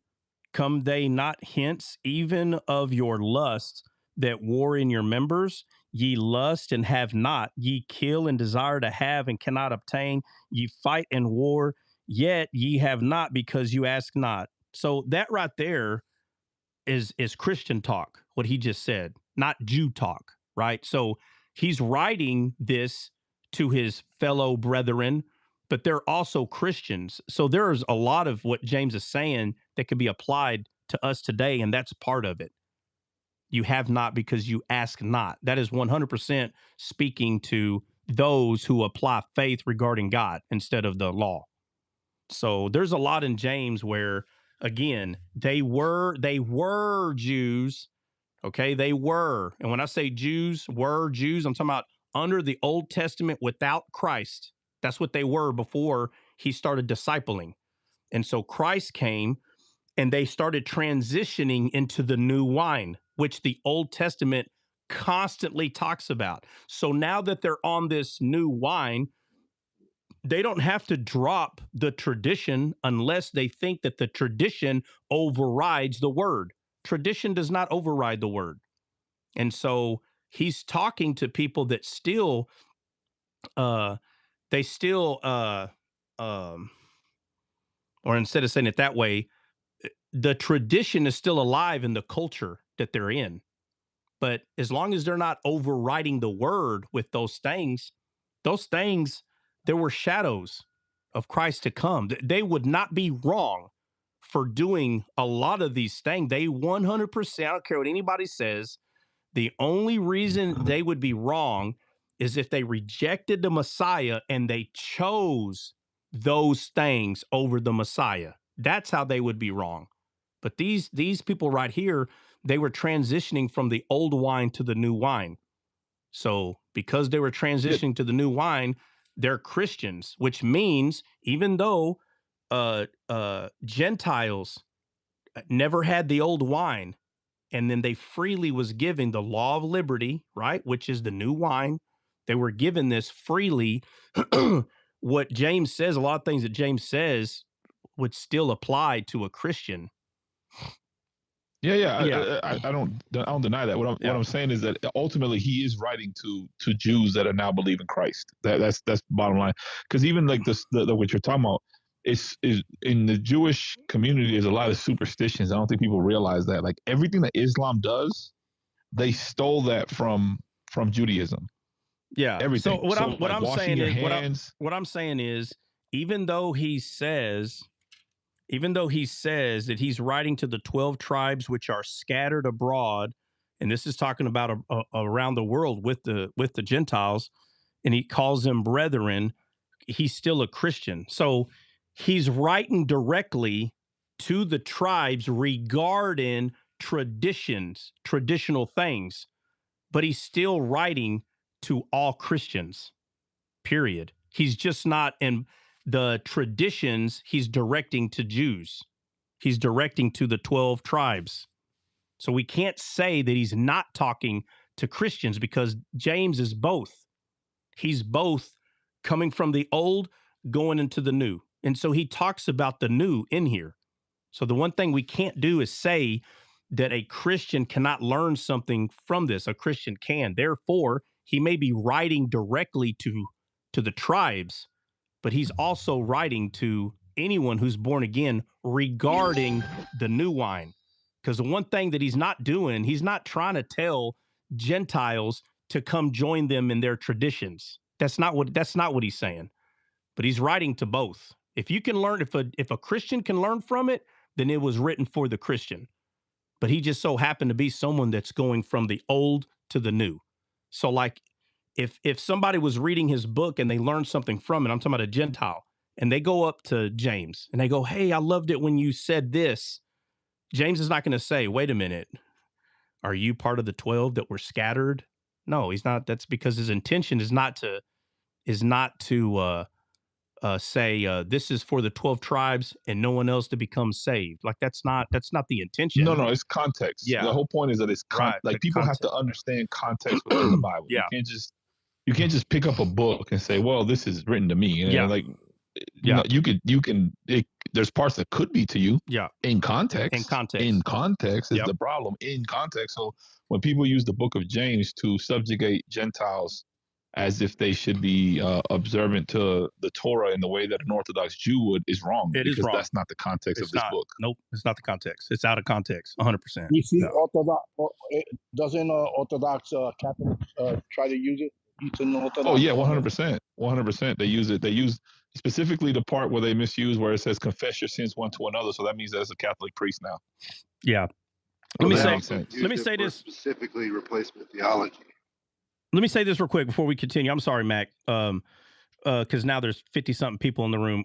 Guys, if you have not downloaded or went to go listen to Dcaled's first song, came out today. It was dropped today, this morning. It's called I'm Your Garden. So there's some people that's already heard it either on YouTube or TikTok, but it's officially on Apple Music, Spotify, and whatever other music platform you utilize. So go look up either Dcaled or the song I'm Your Garden and play it or download it or do both and send it to some friends and family. We're trying to see how I want to get at least 100. I want to say in a week. If we can get at least 100, that'd be good enough. I don't, this is, I mean, obviously if there's more than that, that's awesome, but I want to get at least 100. So, and I know there's a lot of people that come to Dcaled, but they don't come every day. So I'm probably going to be saying it a few times. And then once everybody understands that we're uploading music on a regular, then I don't have to, we don't have to keep announcing it. People just listen to it because they know it exists. But it actually made it to Apple Music, Spotify, and there's 30 of them. So I thought there was 3 or 4. Pandora obviously is one of them. So I don't know what other music things are there. Pandora, YouTube, huh? YouTube Music. There's YouTube Music. Is it on YouTube Music? Yeah. I didn't even know there was a thing called YouTube Music.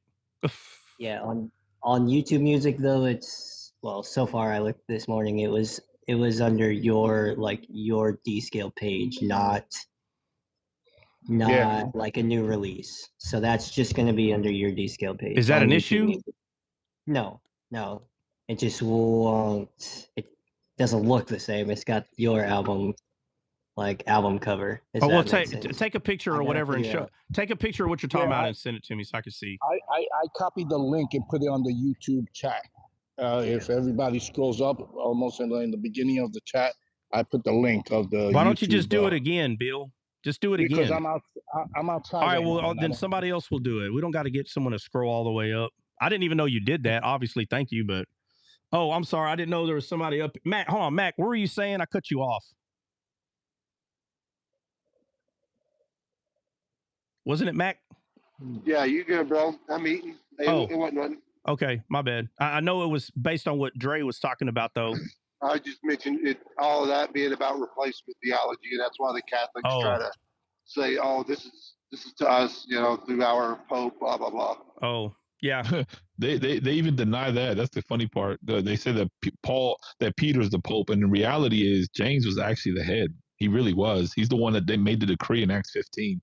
So how can Peter be the big dog, but you got James making the final decree? It doesn't add up. The thing that ruined it for me with this whole denomination of the Catholic crap, 2 things. The main one, you mean to tell me that Jesus came so he could title his church the Roman Catholic Church? It doesn't make any sense. These freaking psychopaths. They come over here, they come destroy Israel. And they grab all the stuff that the Jews, all this stuff, and then they make a name for themselves. Roman Catholic Church. God, Jesus, whatever game you want to play with the names, would have never titled it Roman Catholic Church. Never. It would have never happened. Never, bro. That name itself should show you that these people were just trying to create a religion. Period. That name alone, bro. And they went in there, started reading. Now, listen, God's word is so strong, I believe a lot of them people got saved. 100%. I believe it. 100%, bro. Because God's word, his love is so strong, it doesn't matter how stupid you are, you still can get saved. Okay? So these people say, that's why you hear these morons say, bow down to Rome. Well, that's funny. I thought we bow down to God. What are you talking about? I always submit to Rome. Yeah, is what they submit to Rome. Hey, I always give them crap. I go, really? I said, maybe America should just go over there and just blow it all up. Now what? Now we're gonna submit to who? Oh, well, make no sense. Right. Make no sense what you're saying, bro. It's crazy, man. But that's one. The other thing is, and I don't care to look anymore. This was years ago when I found out that this whole idea of Peter being put in charge of this person and that person or whatever. And then really there's this weird gap. And if I go look, I'll find it again, where there's no proof that Peter told the next person you are a pope or the next person. There's like this weird gap. Like they started this pope thing at one point And they're trying to lie and say that Peter's the one that started. It's a lie. That whole You would think whole Pope there's thing is no a they did lie. that after Peter. And there's no even proof that Peter even went to Rome at all. At all. Well, whether he went to Rome or not, again, that's still. So what they're doing is they're taking the disciples of Jesus and saying that the disciples made disciples, and there's people that are connected to some of these disciples. There's no refuting that. It's so weird for them to believe that people do not understand that the disciples made disciples. We all know they made disciples. But one of your disciples somewhere said, hey, we call this the Roman Catholic Church. Like, that's not what it was called. There was no name. All of a sudden, there's a name for it.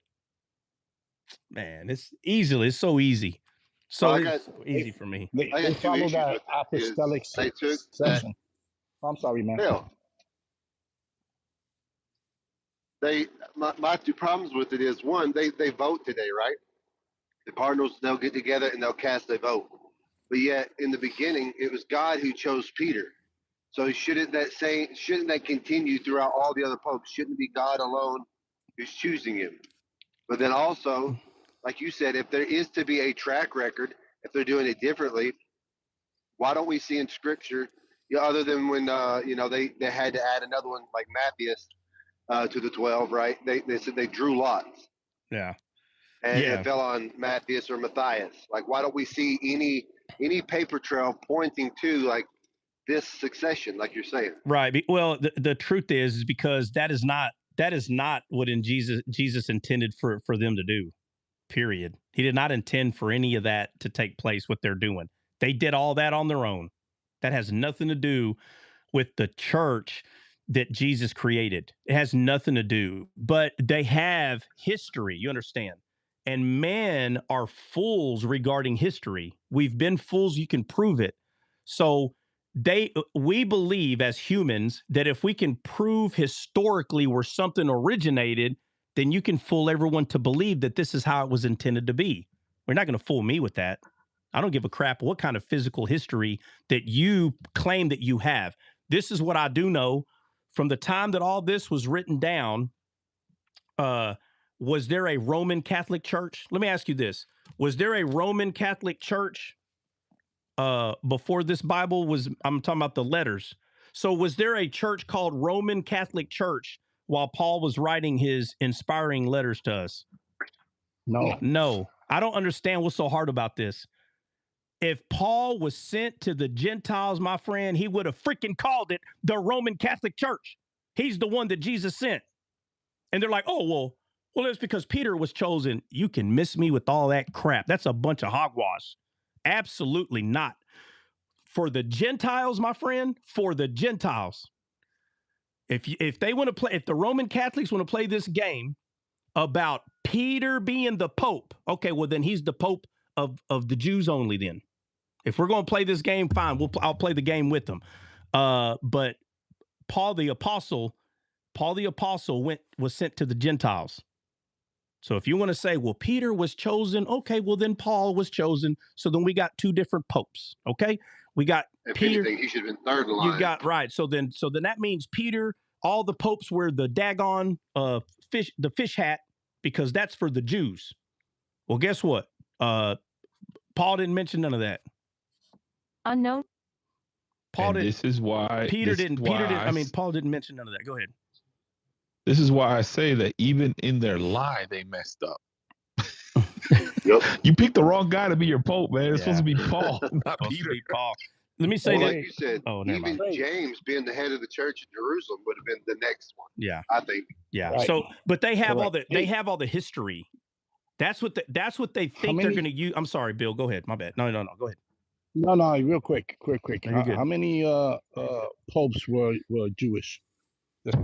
Only one. Yeah. They wanted. That's why I said if they're going to say that Peter is the Pope, then Peter was a Jew of Jews still, brother. Like even though pork was clean to eat, he didn't eat it. He made it very clear. He says, "I don't eat that. I've never ate that. I keep clean, God." And he's like, "No, I'm not talking about food, donkey. I'm talking about people." And then he goes in Acts chapter 10. He's like, "Oh, I see what you're talking about." So even in that, that's what I tell him. I was like, if you guys really believe that Peter was your pope, then you should live as your pope lived. But you don't. You did a whole replacement theology. And if you still following this lineage of Peter, then your pope should continue to be Jewish. And you've never had a Jewish pope. Never.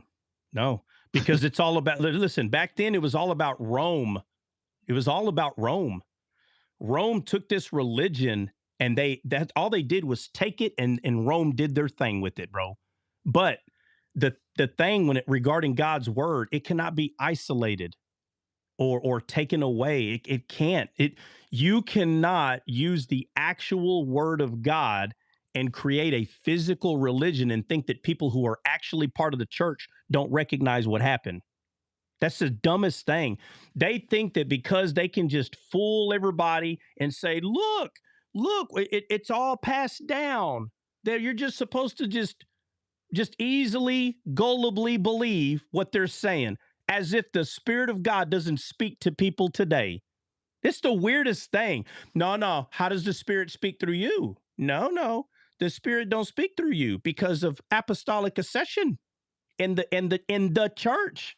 Now, they're so good at scamming. And it's like, okay, wait a minute. Hold on a second. So the Spirit of God, unless they're going through your church, what an easy way to brainwash everybody. To make every hold on.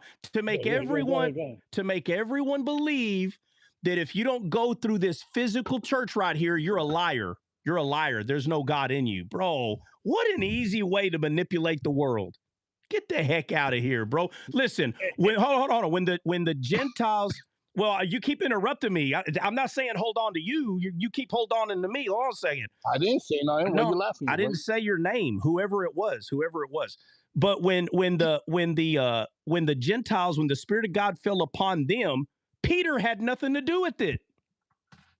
He had nothing to do with it. He's like, well, who am I? Oh, no, what happened? But they say, no, if you don't go through us, it's not going to happen. That is not what happened. That is a lie.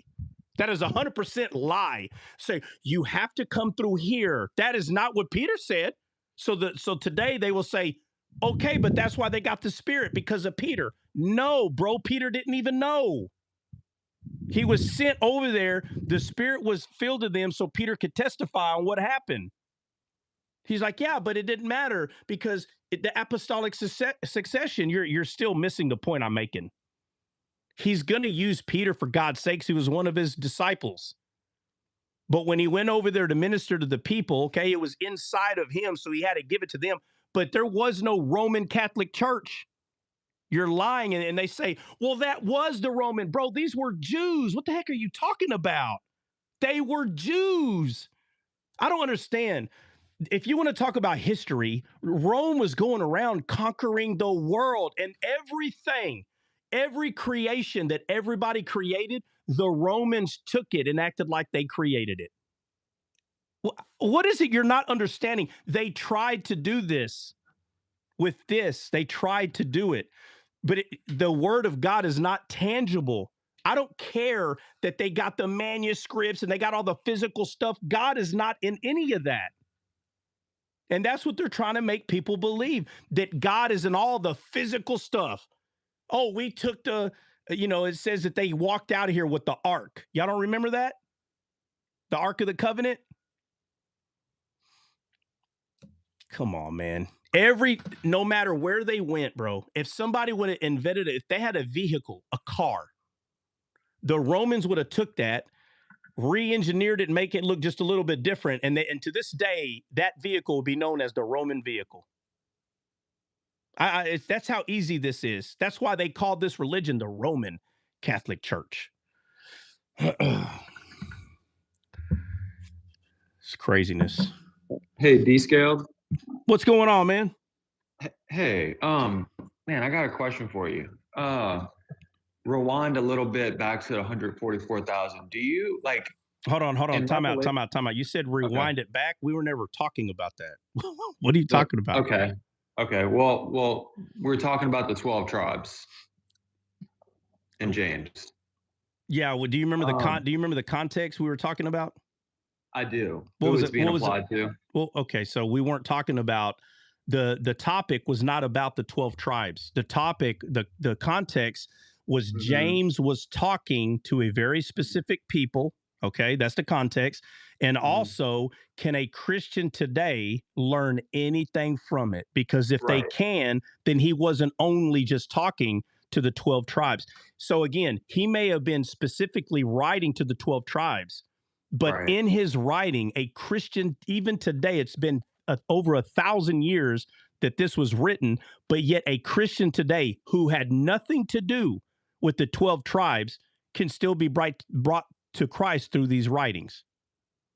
Okay, that was the context. So the context was not the 12 tribes. Yeah. Well, I wanted to ask you a question about that. Like about like in Revelations when it speaks about the 144,000, who is like, is that like just, is that Christians in your eyes, or is that like a specific set of people? Do you think 144,000 is an exact number? I've heard that it's not. Well, that's the argument, right? If you're going to discuss the number 144,000, the discussion would be, is that the exact number? And then throughout the entirety of the Bible, there's a lot of numbers that have certain meaning. Is it because it's an exact number, or because the number has a meaning? So the 144,000 is a meaning. It's not a number of people. So that lie is because people are carnally minded and they don't understand the Bible. If they understood the Bible, they wouldn't view it the way that they view it. There's like a deeper meaning to that number. Yeah. It's So let me literal. ask you this. Is there any number in the Bible that has a meaning other than just a number? Do you know? I think there is. Like what? I don't know, but I know. You don't know? Like, how long have you been studying the Bible?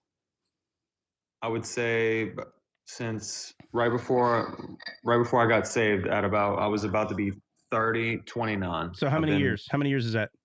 I'm 31. Not long, almost 2 years. All right. So in 2 years, you've never came across, heard, you can't think of one number that has a meaning that's not focused on the number? You can't think of one? Surely in 2 years.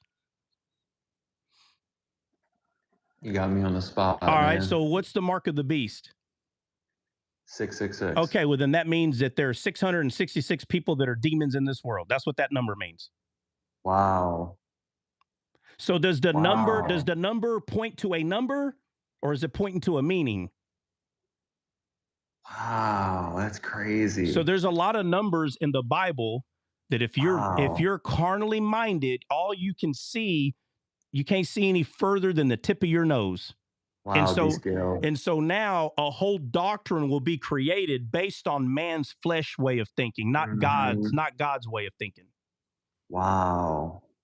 Hey, I wanted to ask you, like, on your bio, I've been trying to ask you this. I've been meaning to, anyways. When you say that you dug for 5 years, 15 hours a day, like, you're saying that, like, you like just dug down and like just read the Bible, like, you know, like just full time. Like, is that what you're implying? I'm implying that well, I'm not implying. I'm saying that for 5 years.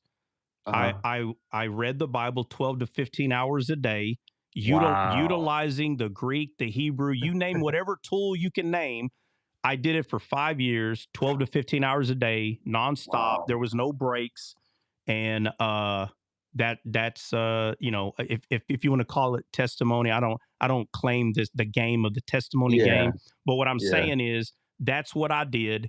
And then after that, I went to Bible college. Okay, I went to Bible college, and I went there because through my 5 years, right, at the very beginning, like the first year, I would hear people use these terms that I didn't understand what they were saying. And so there's a lot of people that are part of Dcaled that went to Bible college with me. But they would say things like apologetics. Again, this was almost 15 years ago. Okay. But 15 years ago was the first time I heard like these weird phrases, apologetics, hermeneutics. I was like, what the heck is all this icks? All the icks? What is all this? And they're like, oh, and I'm telling you, there are people that took those classes that really tried to make me believe like this is like doctorate degree education here. And I'm like, well, I must be missing out. So I said, I'll tell you what, I don't know what it is, but I'm not going to believe what they're telling me. I'm going to go find out myself. So I went and I took any class that you can imagine pretty much regarding all the icks. And I took a lot of other classes. And I was honest to myself and I said, I'm not going to make a determination of any of these classes until my last day at school. On my last day, I'm going to be honest with me and I'm going to say, okay, this is what you learned in this class, in this class, in this class, or I didn't learn a thing, but I wasn't going to lie or be honest to anyone but myself. And I made a lot of notes. And but what I did do is make sure that I did learn something from every class. Okay. Because I don't believe you can't learn nothing from people. I believe you can learn something. So I went, I finished Bible college and I went to the mirror and I said, I know now. And I did not make an opinion. I didn't even allow myself to say anything until the class was done. I went to the mirror and I said, okay, now is the time. The truth is going to come out. So all these years ago, I heard about all the icks. I took all the icks classes, all of them, hermeneutics, apologetics, all of homiletics, all of them. And so I was honest with myself and I said, okay, now I know. So what I found out is Christians who claim that these classes are like doctrine level stuff. It's because they're so much of a baby, right? They're on level 0 or 1, and these classes help them get to a level 2, which means they go from crawling to just crawling faster. That's it. And I did not understand that until I went and saw how far behind the Christian society world is. They're behind. They're far behind. And so when you talk about algebra, again, I'll just use math. If someone is on the basics of mathematics and you start talking to them about algebra, now listen, I'm talking to someone that never even heard of algebra, not someone that's just waiting to get there. No. Someone that's never heard of it. If you start bringing algebra up to them, they will start arguing with you. They will, because they're like, what are you talking about? No, bro, math is subtraction, addition, multiplication, right? This is math. And you're like, no, that is math, but we can figure other things out by doing this. And you're like, no, that's not math though. It will happen. So, but the person's not lying. They're not lying about algebra. But the other person, because their teacher never mentioned algebra, then it doesn't exist. I see. These are facts. So when I studied, and you gotta understand, I already had studied the Bible those 5 years already. So while I was in Bible college, I was looking around, and it was a very I felt like I was at a Disney amusement park. You understand? So I had a conversation with one of the professors, a very well-respected professor. He doesn't just teach in America, he teaches other places. He's been doing this for 20-something years. I asked him one question in class, and he looked at me, and he's like, he was, and because I've been doing this for years already, he did the same thing. He started doing the math in his head. And I was like, what? You don't know? You're a professor at this college and you don't know? But the question intrigued him. So he said, hey, why don't you come over to my house? So me and my wife, you can ask my wife. So me and my wife went to his house. And while we're there, I asked him another question. And he's like, oh, crap. He's like, well, and I'm like, what the heck? You're confusing this guy. No, I'm not confusing him. He don't know the answer. No, that's what I'm saying. Like, he's confused. Yeah, so he shouldn't be. So he should know, bro. Or better yet, you would think that this person should know, but you can start seeing how far behind they are. And so you're like, wait a second. So I went to another professor, another one. I couldn't find one. that could answer my question. Now, again, does that mean we poke fun and ridicule? And no. What I was doing was an honest observation. Yeah. Just for me. This had nothing to do with it. I was doing this for me. And so when I saw that, oh, I get it. I 100% get it. It was something that was shown to me probably my second or third year in, that the truth is this. So when the Bible tells us, when Jesus said, these are the four soils, right? He talks about these four soils. He was being as honest as he could be, that God has so many seeds. He has such a plethora of seeds. There is not enough hearts, soils. There's not enough to take all the seeds that he has. There's not enough. Okay. And so what he's saying is, people are so regarding the other three soils. I'm just showing you again, those people are not saved. The only one that's saved is the good ground. It's the only one that's saved. But what he's showing is that there are things that are in this world, daily life stuff, that could take your time away from planting more seed or for watering it. It could take your time. So when people are married or they got a job or maybe two jobs, it doesn't mean, this is not a salvific thing. This is not pointing to people aren't saved because they can't study this way. No, it's just, it's hard. In this world, it's hard to study the way that I did. And to be honest with you, I didn't realize what I was doing. I had no idea what was actually taking place. It was just me being honest to myself that the Bible became food for me for 5 years. It became my food. And I was feeding something that's been hungry for a very long time. All I was doing was eating. That's all I was doing. And so after the 5 years was pretty much done is when I could sit back and say, man, wow, like I didn't even realize what was taking place while it was happening. I just knew I was enjoying the meal. I did not fully see. So we have people in this world that went to college. Okay. They went to college for, let's say 8 years. And they learn through the text and all these things. And they're still learning. It doesn't matter. They're still learning. So this is not about how people learn. It's not about that. It's just that it's very weird thing that happens to God's people, where it's a person you would have never have thought that a revelation comes to a person, and it's only given to them not because they're special, because they have the time. That's it. That's it, because they have the time. But if you're going to college and you're regurgitating book after book, I'm talking about all the books, then there's nothing new being given. It doesn't mean nobody's getting anything new, but it's not very deep because their time is towards those books. When you say books, I'm sorry. Are we talking about the Bible or are we talking about other books? I'm talking about college books, because at college, obviously, I'm with you. The book at a college is the Bible, but they have books that you have to study and read and write essays. Okay, so because all your time, literally, like maybe 70% of your time, you may have 30% of your time where you can read a book. But once you're done studying these books all day, every day, bro, honestly, let's be honest. A lot of people, they kind of just want to chill for the weekend because they think they're Bibling all week, but they're not.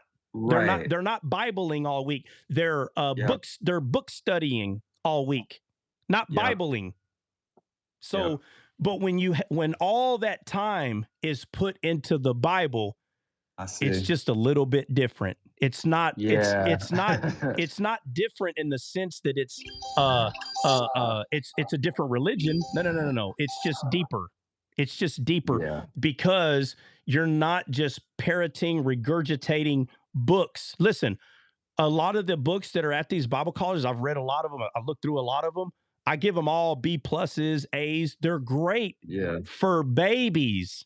But you can only be a baby for so long. So what ends up happening is there's a lot of Christians that go from being a baby crawling to crawling faster. A few of them can stand up when they leave college, right? But again, the word alumni at any college, that word literally just means to be nurtured from. So you literally just got off the tit. Like when you leave college, you just got off the tit. That's what alumni, to be enlightened, right? The alumni, you're alumni at college because it means you were nurtured at this place. It doesn't mean you're an adult yet. You still got to go get a job. Right. So, but there are people that leave Bible college and they're like, yeah, now I'm ready. No, my friend. Now you're ready to chew meat.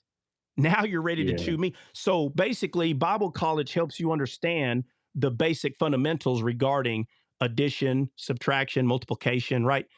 Division. Right. It helps you understand that. But if all of your time that it took you all those years to understand the basics, it's because a lot of the textbooks and stuff, you're not Bibling. Right. You're not Bible. You're focused so much on the fundamentals. There's not a whole lot of further growth that takes place.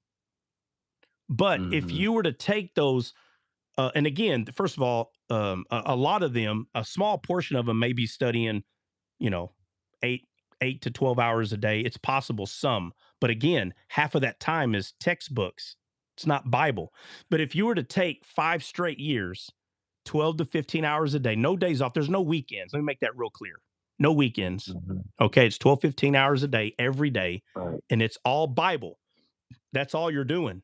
Then that's what you're getting is all Bible. So it doesn't mean that these people are wrong, that they understood a certain book that someone, and they know how to explain that book forward and backward. It can still help people, but you didn't go far enough. So the only people that can get help are still babies. Now you have babies helping babies. So it's like, where's the adults at in all of this? Where's it at? So again, it's just like school. If I was to ask how many people, how many kindergartens graduate every year, it's a big number. And that number stays the same pretty much all the way through high school. Now, people do drop out and all that. But when you go to college, those numbers start getting smaller because majority of people went to at least junior high or high school. But all those people are not going to college. So that means the numbers get smaller, right? Your first year. And every year they get smaller. And then you have associate's degree. How many of those numbers get smaller? You have a bachelor's degree, it gets smaller. You have a master's degree, they really get smaller. And then out of all the people, the number that we have every year that would graduate from kindergarten, first and second grade, do those numbers match up to people that get doctrine's degrees? No, they don't. No. So it is the same. It is 100% the same when it comes to revelation in God's word. The numbers get smaller as we get older. And so if the numbers are smaller, and Jesus makes it very plain, he said there's few laborers. He's not lying. He's not lying. So if there's few laborers, that means there's few laborers in every stage of your life regarding God. There's few, and it becomes more few. So I had someone that would come up here, and it's happened a bunch of times, and they're like, hey, how many of these people actually follow you? Or how many of these people actually listen to you? And I'm reading their comment. And they're like, bro, you don't even have 100 people in your room, and you don't have, and the person made a comment and said, hey, there's this guy out of, Kentucky or something. I think it was Kentucky. And he's like, man, he's got, 10,000 people that watch him every day. And I said, yeah. And I had to do it. I said, I'll tell you what, I don't even know the guy, but I'll prove something to you. I said, well, give me the link. Give me the link. And so I went and I listened to 5 or 6 sermons. And I said, brother, everyone following this person are babies. I said, now, why would they come to my live? Nothing I'm saying makes any sense. Why would they come over here? Why would someone skip 5th through 12th grade? I'm sorry, 6th, junior high. Why would someone skip that? After 5th grade, nobody goes to a class that's to get a bachelor's degree. Doesn't make any sense. I said, there are fewer people that are going to understand what I'm saying. I said, so you thought you're going to come on my live and somehow manipulate me with witchcraft to make me feel bad because there's only 100 people that understand what I'm saying? That is not how God works. I said, all those 10,000 people that are being fed milk by this guy, they will be in my live soon. Give it time. Wow. That reminds me of the movie 300. Like, just that's like the elite. It's not so much as in numbers, it's quality. Yeah, it is. Yeah. And again, there's nothing Yeah. wrong. There's nothing wrong with being a baby because quality takes time. So Right. the Right. Bible says seed, time, and harvest. So the harvest doesn't come before the seed. So if No. somebody is on milk, that's just where they are. Right. That doesn't mean Right. that they can't grow, but that's just where they are right now. And so when you have these people that brag about having a big following, I I don't want to have to say it again, but I'm just saying, like, Yeah. it's a very weird thing to do this bragging when it's God that gives the increase. God gives the increase. So Don't you? well, I'm just saying, if God gives the increase, He gives the increase to babies. And while they're maturing, it's Him that gives the increase. And when you get on milk, it's still Him. So no, none of these people are doing anything without Him. But if God knows where you are, and you're not you, but figuratively a person, if God knows that all you could do is feed milk, why would He send people to you that need meat? Doesn't make any sense. That's not how it works. He sends Wow. people to That's the beautiful. laborers who are able to continue to feed these people. That's beautiful. Wow. I'm impressed. I really am.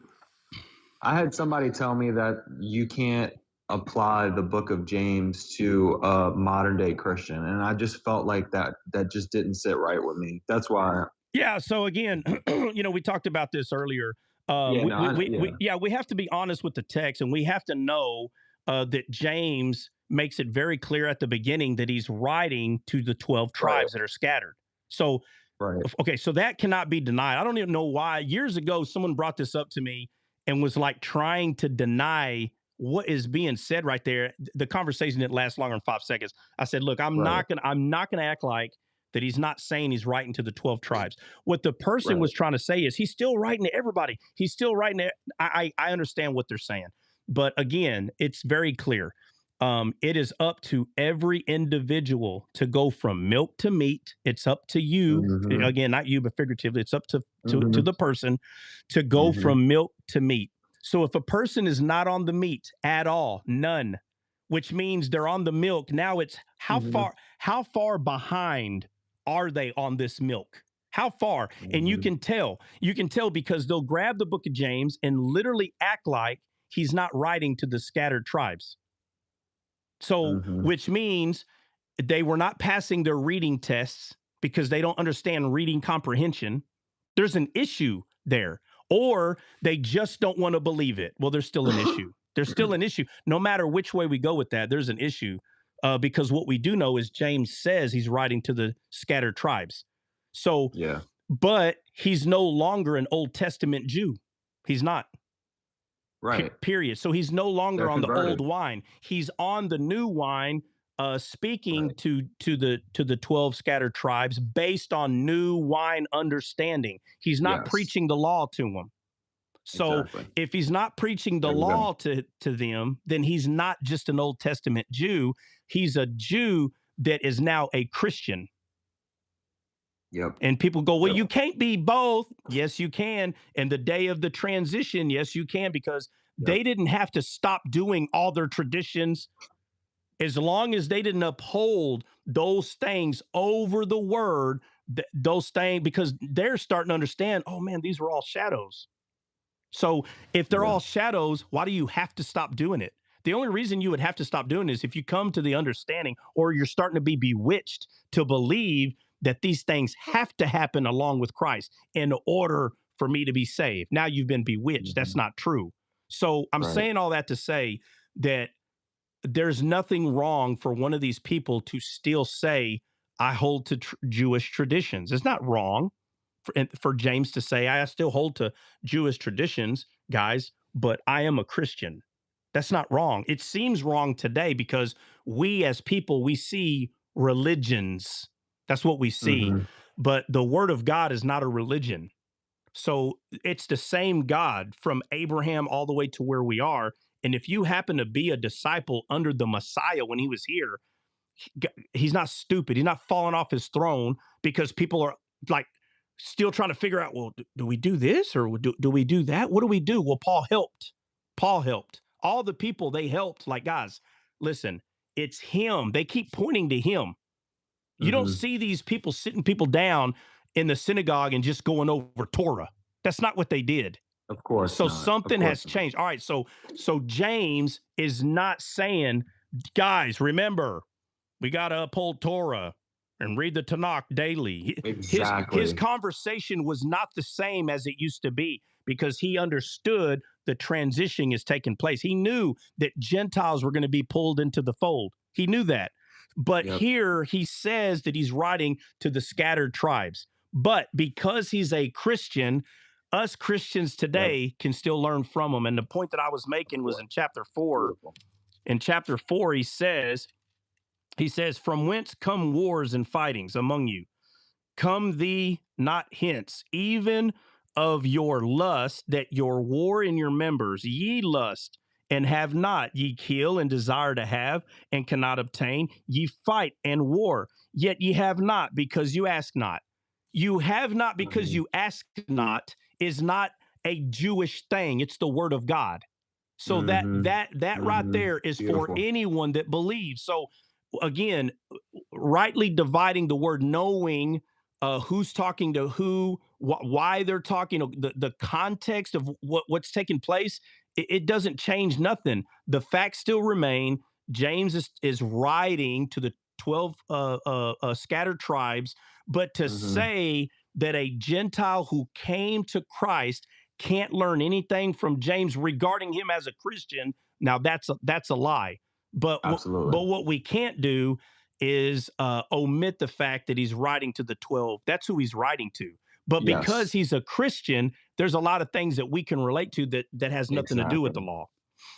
Yes. Yeah. Real quick, if you don't mind, and I really do appreciate you taking the time out to explain that to me. I'm so happy that you got to experience that through Bible college, and I feel like you understood that you weren't really missing out on anything.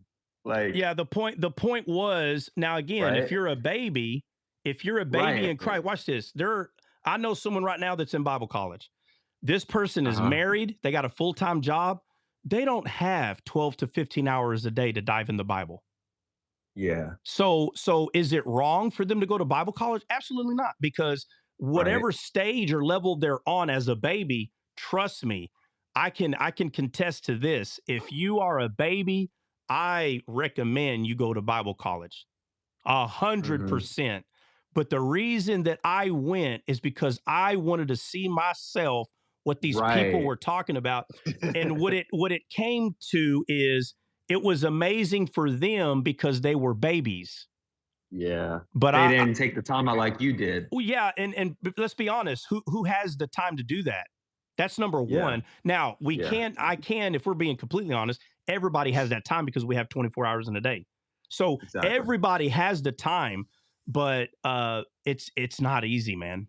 I get it. That's just the point. It's not easy. And someone like myself that made that time, because I could have done anything. There's so many other things I could have been doing with my time, but I chose to do that. And there is no way that I would have foreseen all big things or anything coming out, because I was trying to feed myself. My focus was I'm doing this for me. That was my focus. And so after the whole thing was done, now in the middle of all that, like every year, every 6 months after that, I could kind of dimly see something on the other side. But those thoughts were coming naturally. The ideas of Dcaled, those things were coming very naturally. But I didn't go in. I didn't create Dcaled and say, okay, now I need to go learn the Bible. No. That's not what happened. Right. The thought of Dcaled started around the first year, maybe. But again, it was just a blur, like a blur in the back of my head. And then every year it just got stronger and stronger. And then when I went to Bible college, I was talking to a guy and I said, hey, pretty soon I'm going to start this show called Dcaled, bro. I want you to be part of it. And he was like, oh man, I'm down. And he's part of it. And he's married, he's got kids, so full-time job. So he can't always be here. And again, his kid's a baby. So it's, but anyway, I'm saying all that because you're talking about that I put the time in it, and I'm trying to be honest about time. time's not. You don't get it back. No, you don't get it back. It's the most expensive thing in this world. There's would you go ahead. No, go ahead. Would you say that like before, like right before you were like, hey, I got the time, I got all of this stuff I can go do, I got this, I got that, I got this I can go do, but I'm going to study, I'm going to study, and I'm going to find out the truth. Like, were you a Christian before? Or were you like trying to find out the truth? And what was the truth? Or were you already? I've been to church when I was younger. And so at a young age, I know I asked God to come in my heart at a real young age. And there was like a little change. I used to have a bunch of like posters in my room that kind of reflected, secular music. It was different. All of them were different. And Right.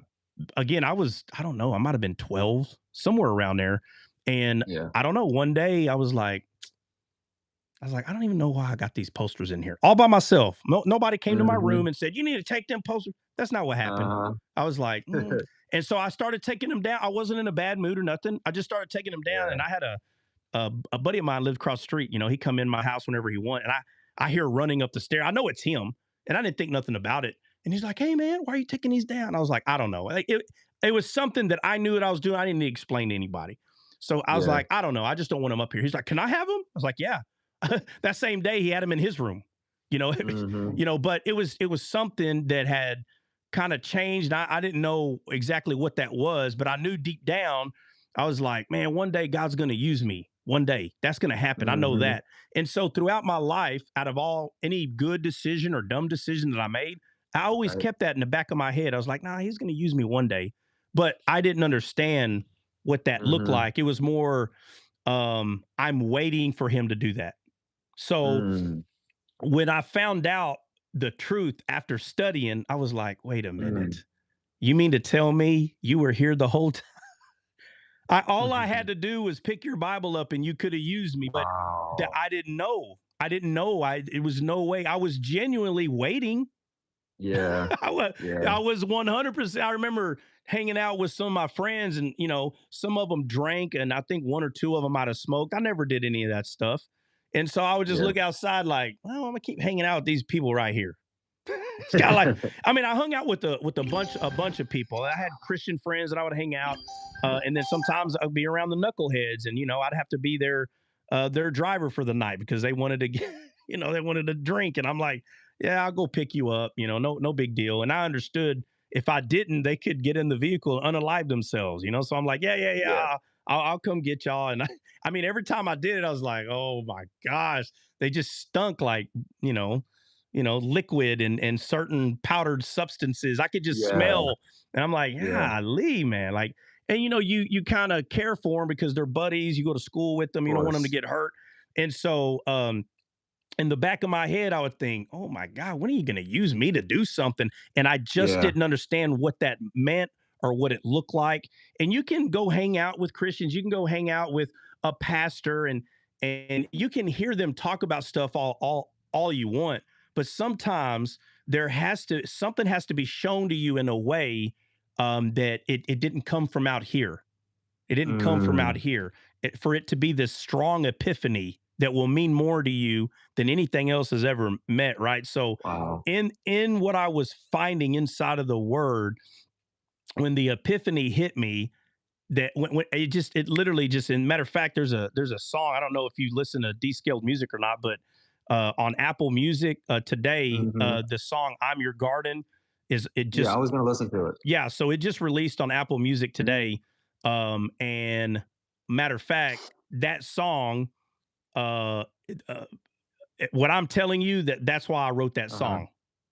Okay. What I'm telling you. So in the main part of it, and I'm not trying to ruin the song, but I'm not joking, but when, when the epiphany hit that, hold on a second, and it happened while I was reading. Now I already been studying for maybe 2 years.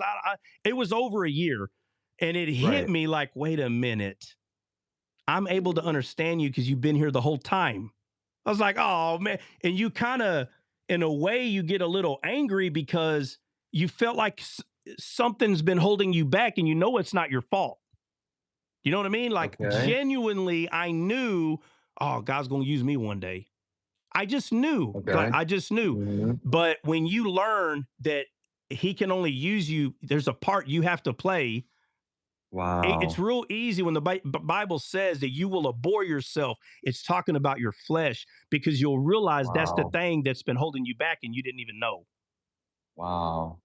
Right. Wow. So all that time that I was at now, now you know, now watch this. Now I know no one has time to do what I just did. No one's got time to do that. So how do you get someone to see what you were shown when it took your dumb butt 12 to 15 hours a day for God to show you that? Wow. And so now he's trusting you because he knows that you're coming to him genuinely. So now he gives you more revelation because he knows it's not going to go to waste. Wow. So then now you're like, oh my God, like now knowing how I was held back because nobody could tell me in that way. Now think about this.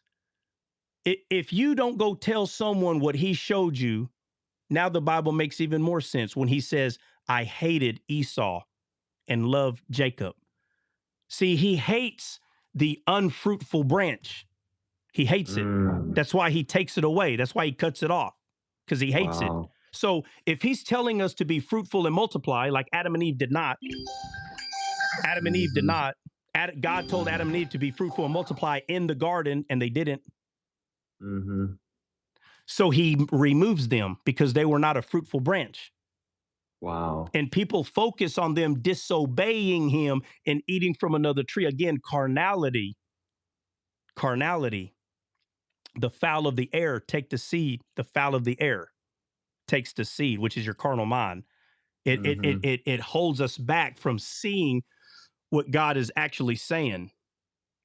The black letters on a white page is a baby step, but there's more. There's more that's in there, and it's only through the heart that God can show you the more, right? So, but when the epiphany hit, that at any time I could have chose to pick the Bible up, and he would show me at any time. Now you look back at your life, at all the things that you're trying to accomplish. Like, all right, I'm going to join the service. I'm going to do this in the service. I'm going to do that. And you get all these trophies and awards, you know, that they're merited. You earned it. Like, yay, good me, right? And now it makes sense what Paul is saying, man, all that stuff was dung. I didn't realize that it's here when, again, Paul's a little different because, Christ is walking. He's walking the earth while he's here. So it's messed up. It's messed up. I get it. But what I'm saying is the epiphany is the same. It's the same thing for every person. But now you have to be honest to yourself. Who has time to do? It's like God saying, now be honest. Who has time to do what you just did? And you're like, oh my God, bro. Nobody, man. I'm being honest. Nobody. Now, again, nobody. I don't mean nobody meaning zero. I'm saying, but the numbers are so low. So if there's only so many people that have that much time, now, explain to me, how does this message get around the world? Because you got to understand, people die every day, which means new people are born every day. So the idea, now go spread the gospel to the world, and people go, well, he's coming. The gospel's been spread to the world. Now, how in the heck does that make sense? How does that make sense that the gospel been spread to the world as someone got born yesterday? So the world is talking about the end of the Gentile. So the world is talking the end of the Gentile. Yep. That's what it means when he says, go spread it to all the nations, to all the world. It's talking about all the soils. Go bring all the hearts alive. That's what it's talking about. It's just not talking about geographical location. Because if that was the case, as soon as it reached every geographical location, God would have came. No, it's to the end of the Gentile. Yeah, it definitely seems. Not seems. I know that there's definitely there's a supernatural revelation that you have gotten, and I'm sure are still receiving from the Word. You can see it. Yeah. So it doesn't stop. That's the good thing. Yeah. That's the good thing about his word. He said that there's going to be those that have, but they're not going to share it. He takes it away. He said, but to those that do have, and they realize what they have, he'll continue to give them more, because he's trying to find a good steward to just continue to push. And that's who he's going to give revelation to. It doesn't matter what physical church building or church name you claim you come from. That's not how he works. It's not. And there's been people that have been lying, trying to gatekeep, like, this is how God works. No. When you do that, you're not giving him freely to everybody. You're saying you have to come here. And that is not opposite. Yeah, it's the complete opposite. Yeah, it's Yep. not true. Beautiful. Yeah. Now, only the heart can see that now, right? So if you were raised, because there are people who are raised in the Catholic Church, they've been brainwashed to believe that you have to be a Roman Catholic. Well, then we need to go live in Rome. What do you mean? Like me and you and everybody in here are anathema if you ask a Roman Catholic, because we don't take the sacraments. They say we're separated from God. Right. Which is exactly, which is witchcraft. It's witchcraft. Yes. So they're trying to manipulate people to join, and they say this is the only way. But yet, when Jesus was walking with the disciples, there was a man that was casting out demons in Jesus' name, and those humans did the same stupid thing that the Roman Catholics are doing, and they tried to forbade them. And if you pay attention to the story, Jesus, he says, oh, yeah, did it offend you? Because Roman Catholics get offended. Watch. Jesus says, did it offend you what they were doing? Oh, yeah, he go, oh, okay, well, I'll tell you what. If you pay real close attention, this is what he's saying. I'll tell you what, next time your eye offends you, pluck it out. Next time your hand offends you, go ahead and cut it off. He's saying, how does it make any sense that if they're part of the body, why would you cut off your own body? Don't make no sense what you're saying. Wow. So when you understand what Jesus is saying right there, and you understand that he said, if they're not against us, they're for us. And so the manipulation through the Roman Catholic Church is what they'll do is they'll have 100 questions to ask you. And they're just waiting for you to get one of those wrong. As soon as you get one of them wrong, they're going to say, you're against us. You're against us. And that's a lie. That is not, you don't say, well, I can tell if you're against us based on my dogmas that I have right here. That's not what Jesus said. That's not what he said. He looks at the heart, and they don't know how to look at the heart. They look at dogma. It's sad because I truly believe so many don't believe in God because they've experienced that and they haven't really experienced God's true identity. And it's really sad. Yeah. But thank you so much for explaining that to me. I really do appreciate that. Yeah, absolutely, man. Mm-hmm.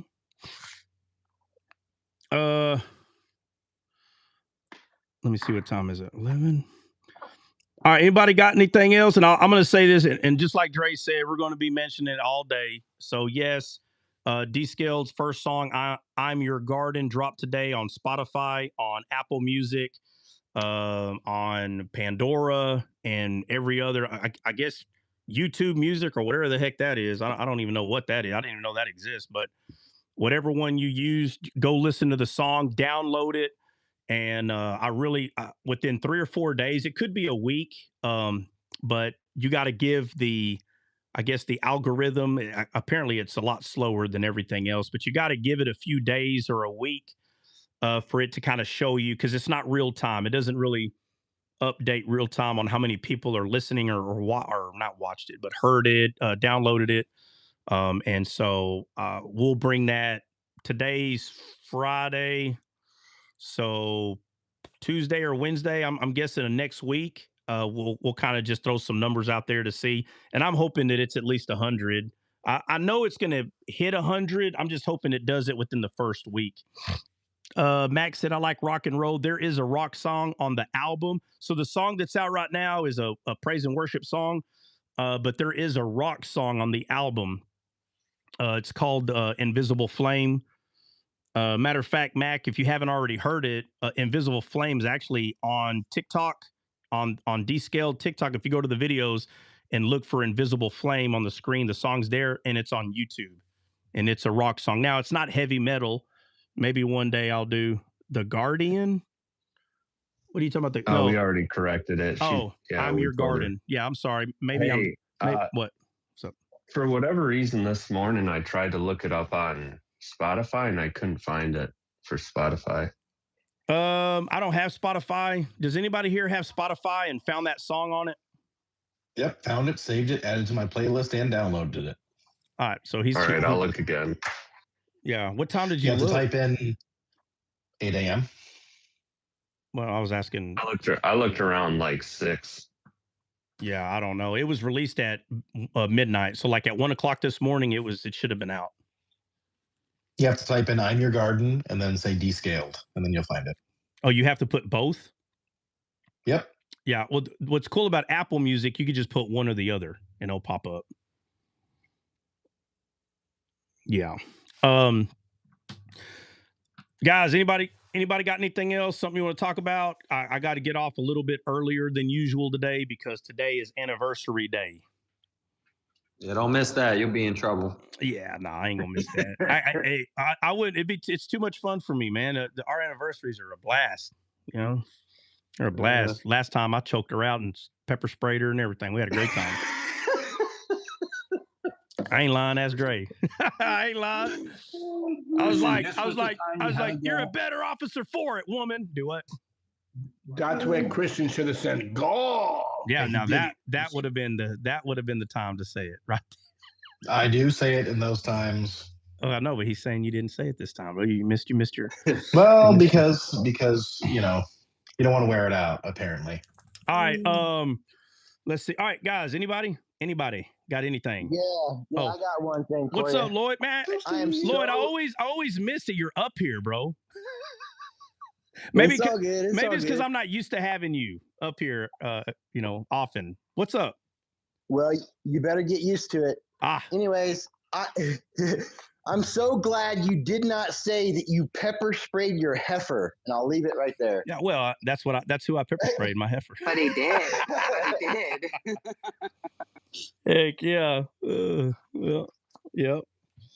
Oh man, all right, anybody? And another thing, just for the record, everybody. Trot got strong shoulders because he's at the bottom of the token pole with 0 points. Bro, hey, listen, there's always a deck of cards, and we've all seen it, where there's like 3 or 4 easy points, and nobody, that person that's holding that deck, they don't have those 2 teams. I've already seen it a few times. I can't wait. I bet you it better be in there. One deck I'm gonna be tied with everybody, bro. One deck. I can't wait. I'll tell you what I'm really gonna be upset about. I ain't gonna lie. If I happen to have one of those gold, nice cards like Danette, who got the gold card yesterday? Me. Well, who was it? Just some random charger. He's not going to be worth anything. Well, no, it is because the card is. It's gonna. Yeah, it's got a. If it's got that 43. If it's got that 43 of. Yeah. So there's only 499 of those, Christian. So it could be worth maybe not a lot of money, but it's gonna be worth something, dude. There's only 500 of those, and I'm telling you right now, out of the 500, 100 of them are gonna get ruined in a very short period of time. Someone's gonna mess it up, bend it, crack it. There's only going to be about 300 left, maybe 250. And so, but what I was going to say is watch me get that freaking card just like that, rookie card with Shador Sanders with the green signature. Look, it says right here. Trot. Hold on, let me say this quick. Look, hold on. It says, it says, look for rookie signature green. What were you saying? My man's playing Candy Crush. What were you saying, Bill? That vision, if you get that card, the vision of the house that Dre saw the guy gave him is to sell the house and buy the card off of you. Heck no, bro. Heck no, the Bears are going to kick y'all's butts. That Bear is going to be holding. Sunday's word of the game of the day is skull. Skull. Let's see. Dcaled is also on YouTube. Huge library of recorded lives. Yeah, obviously. Yeah. C Mike. I don't know. Your name's long. All right. Have you looked at recorded lives and videos on @Dcaled Live? Are we talking on YouTube? On YouTube, yeah. I was kind of looking at it a little bit. Yeah. Okay, I didn't know if you had. I was just going to say there's almost 600 live recordings and videos and stuff on there. So yeah, I'm working on the one you were talking about with the Jordan River, how it's not talking about the physical water. Yeah. I'm really interested in that. Yeah. Can I get some Viking fans in here? Heck no, Cheese, get out of here. There's one. We did the skull on y'all. Go Pack, go. Goofball. Jordan, I don't even understand that image, to be fair. Oh, you've heard of Mary Did You Know? This is Mary Did Uno. Mary Did Uno? She created it? Yeah. She created it. Mary Did You Know? Mary Did Uno. Oh, my Lord. It's a song. I made a song. Mary Did Uno. All right, guys, that's it, man. If nobody has anything else, we are out of here. Have a blessed day, man. You too. All right, guys. We'll see y'all Monday. Happy anniversary.